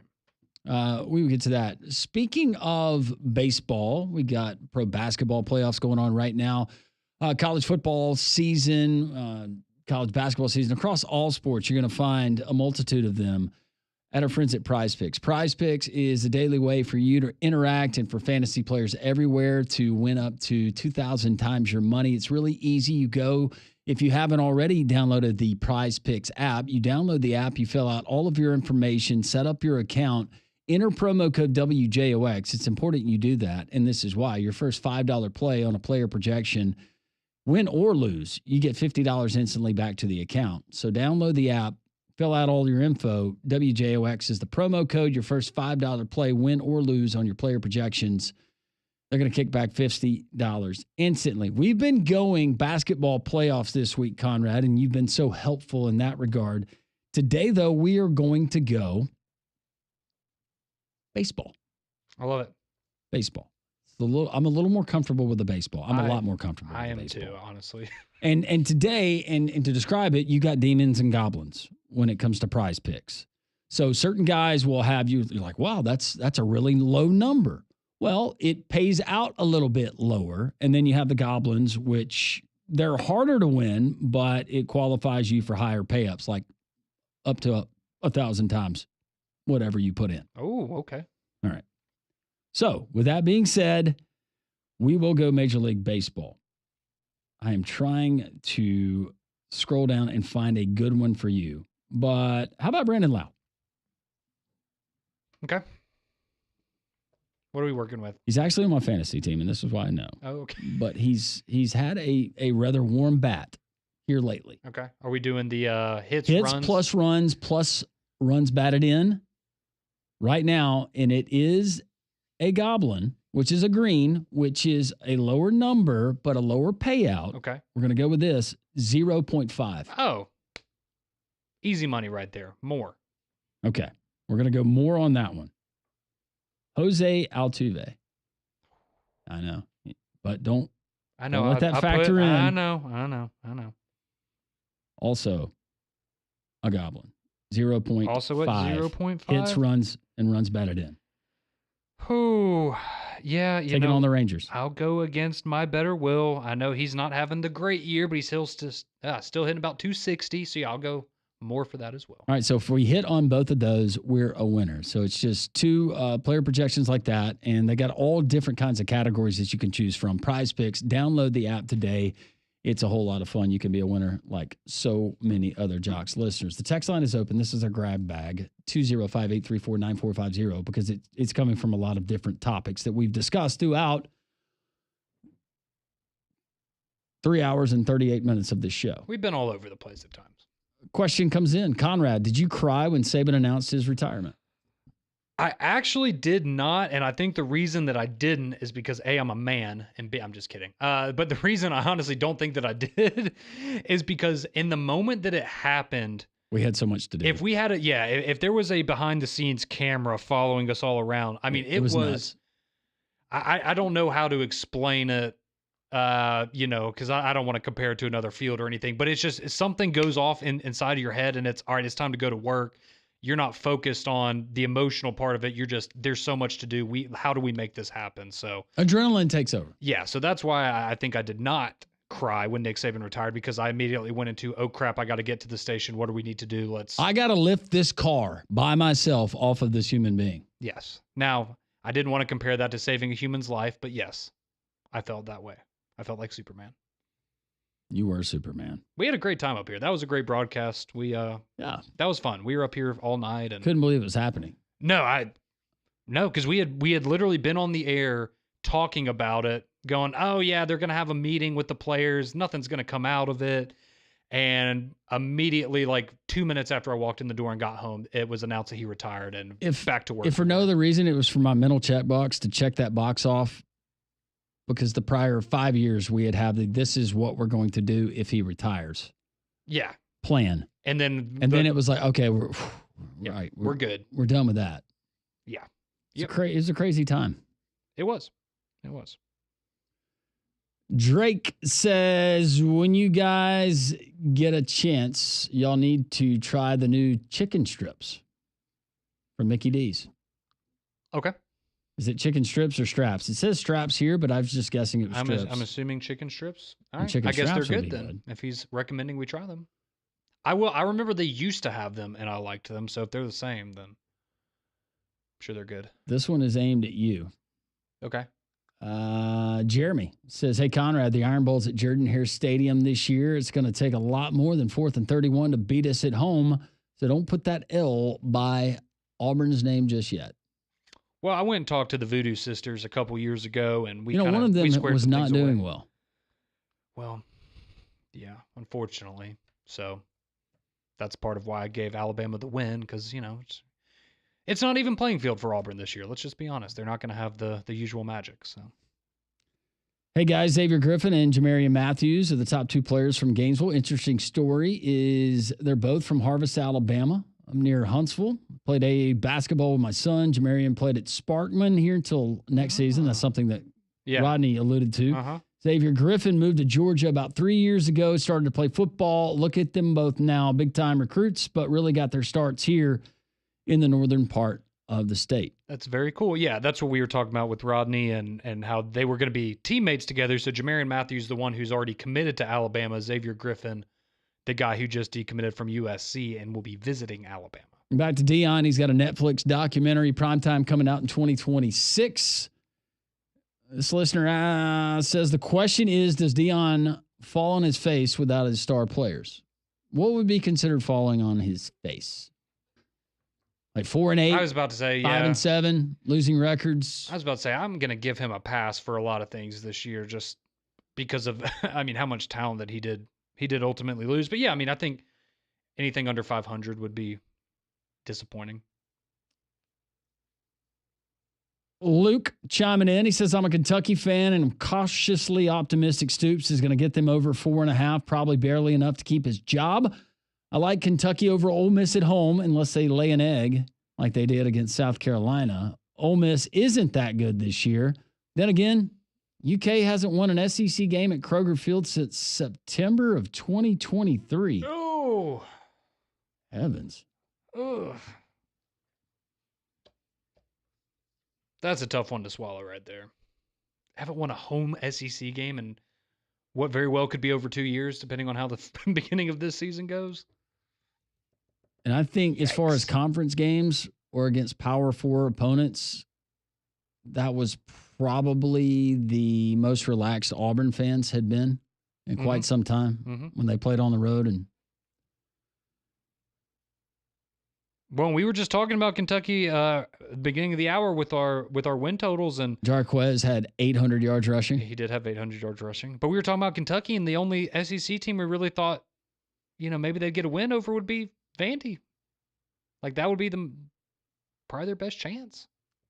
This one from Felix. He says, no love for the Doors, Diego, and losing to Kentucky. I liked Vanderbilt. I was about to say, did we not say that we were taking them to beat Kentucky? We were saying that I went over. That might be a competitive game, but yeah, no, I think we definitely both said we thought Vanderbilt would win that one. Someone chiming in, we need a documentary on Mike Leach. Yep. Oh, yeah, that would be great. I'm sure we will get one. Man was a gold mine. Capstone Jack, every time some story comes out about Colorado, Conrad starts whining. What difference does it make why Deion is doing it? The program and everyone associated with it will benefit, Conrad. Is that not exactly what I said? That this is a good opportunity for the other kids to highlight themselves since Shadur and Travis are gone? I don't think I said anything. I felt like you did, but I'd have to review the tape because I don't trust myself today. Yeah, maybe I said something. I thought everything I said there was pretty positive. Yeah, I didn't walk away from that like you were being detrimental towards Colorado. No, it's just he's a fascinating guy, and we're going to learn a lot about it. And no, I think we both have said it at times this year. We both, I think, have come a long ways in our respect for Deion and how we only had so much to go on since he was at Colorado, and everything that came out of that building was everything controversial until the season kicked off last year. Everything was negative, right? The first year was kind of a disaster. All of the media attention, he was getting pissed at the media for asking him difficult questions. Everything he did was worthy of criticism. That was the thing that I had the biggest problem with, is when he went after the personal attack on that one member of the media. Yeah, that's trying to feed his guy. family and do his job. And I thought that was out of line. I love that he stands up for his faith. Yep. Love that. Yep. And I think that he stands for a lot of really, really good things. He does. And he loves those kids. And I think that he does practice that. what he preaches in a lot of those things. Yep. I gained a lot of respect for him during the season last year. And they won football games last year. And that fixes everything. They won Pat football games last year. James asked Landrum, do you think once Acuna returns, the mood in the clubhouse will change? I would like to think so. Have some of that Venezuelan music going. Yeah, I mean, anybody that's played sports, right? And you had whoever was on your team that was the best player, right? And if they were hurt, I think that's what's wrong with Ozzy Albies. He doesn't have his best friend forever. And that stuff is very, I mean, we joke all the time about guys, oh, that'd be a good locker room guy. Those guys are important. And when you have a guy that's a good locker room guy and your best player, that's significantly more important. By the way, Braves win. There we go. 5-2. Back to 500, baby. 22-22. Let's see. Jerry Barnett from Hayden says, Hayden needs a football coach. Are you available, Conrad? I did see that. Yeah, Nikita Stover, he got hired by Hayden in December, and then he just resigned a couple of days ago to go, I can't remember what high school it is, but it's up in the Huntsville area back home. That's where he's from. So, yeah, bad news for Hayden. Hopefully they can find a good coach. But no, I'm not available. Sorry, Jerry. And there was one more going back to your the worst thing I've seen from yesterday, and it was from a delivery driver. I think that worked from Amazon. Oh, yeah, the pooper. Yeah. Yeah, quickly recap the story you told us about. So there was an incident or two incidents on Mother's Day in Los Angeles where an Amazon driver dropped off packages and also pooped on the doorstep of two different customers that she was delivering packages to, and she got fired. Is someone sharing a similar story or a... Yeah, this just says, going back to yesterday's worst thing I've seen, the Amazon driver who left that crappy package. Very well done. I've got a tree in the middle of the woods on my route that I visit whenever I can't make it to an establishment with a restroom. That would actually be a fascinating conversation with people that, whether you drive a truck, you deliver mail, you drive for Amazon... If you have a designated route every day, everyone has to have those landmarks, right? That's their safe space. Hey, emergency happens. Back when they were around as an outside salesperson, if I had to go, the most pleasurable experience you could ever have was going and finding a Books A Million and going into that bathroom. I have been told that bookstores that's always a good relaxing place to go to the bathroom if you need an emergency. But if somebody's in there reading a book, well, then that's awkward. And they won't let you in. So, but is it like the gas station? Because if I go to a gas station, use the bathroom, I'm going to buy like a candy bar or something. Yeah. Are you going to buy a book if you go to Books A Million? I never did. Okay. I looked around and then I did the Irish goodbye. Well, that's all they want. We continue. 3-Man Front Jocks, 94.5.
Three-man front on a Thursday. We've had fun, just the two of us.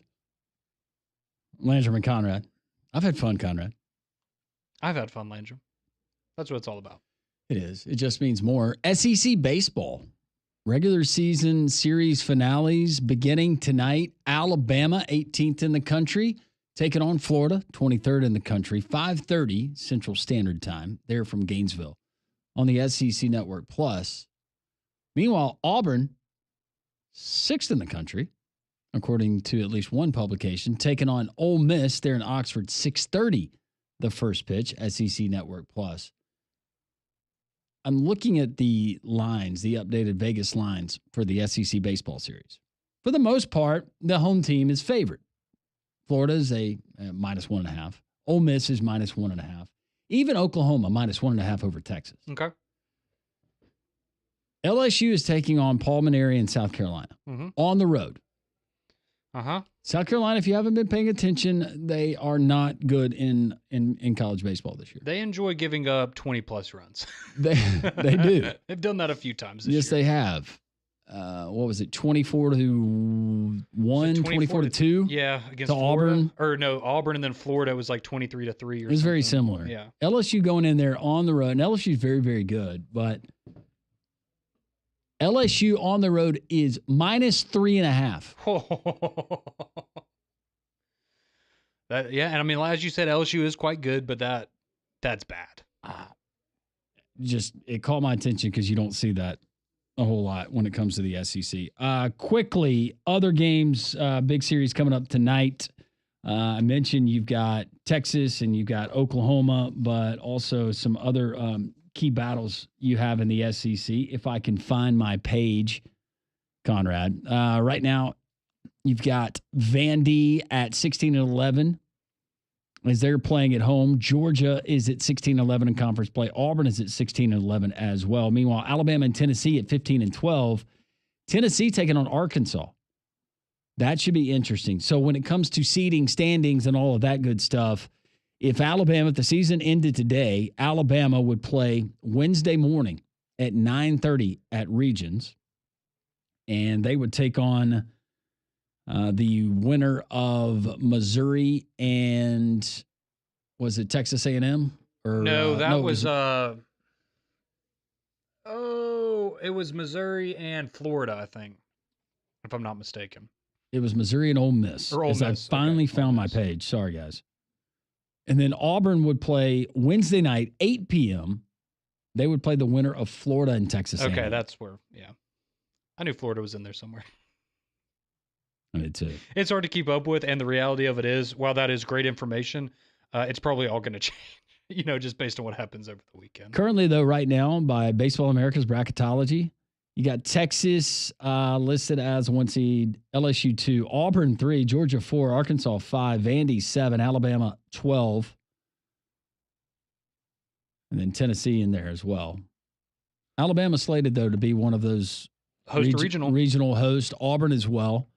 And then potentially, if they move on, Auburn very quite possibly could be a super regional host. Yeah, they absolutely could. So, yeah, big night of SEC baseball coming up. We will be back tomorrow from 10 to 2.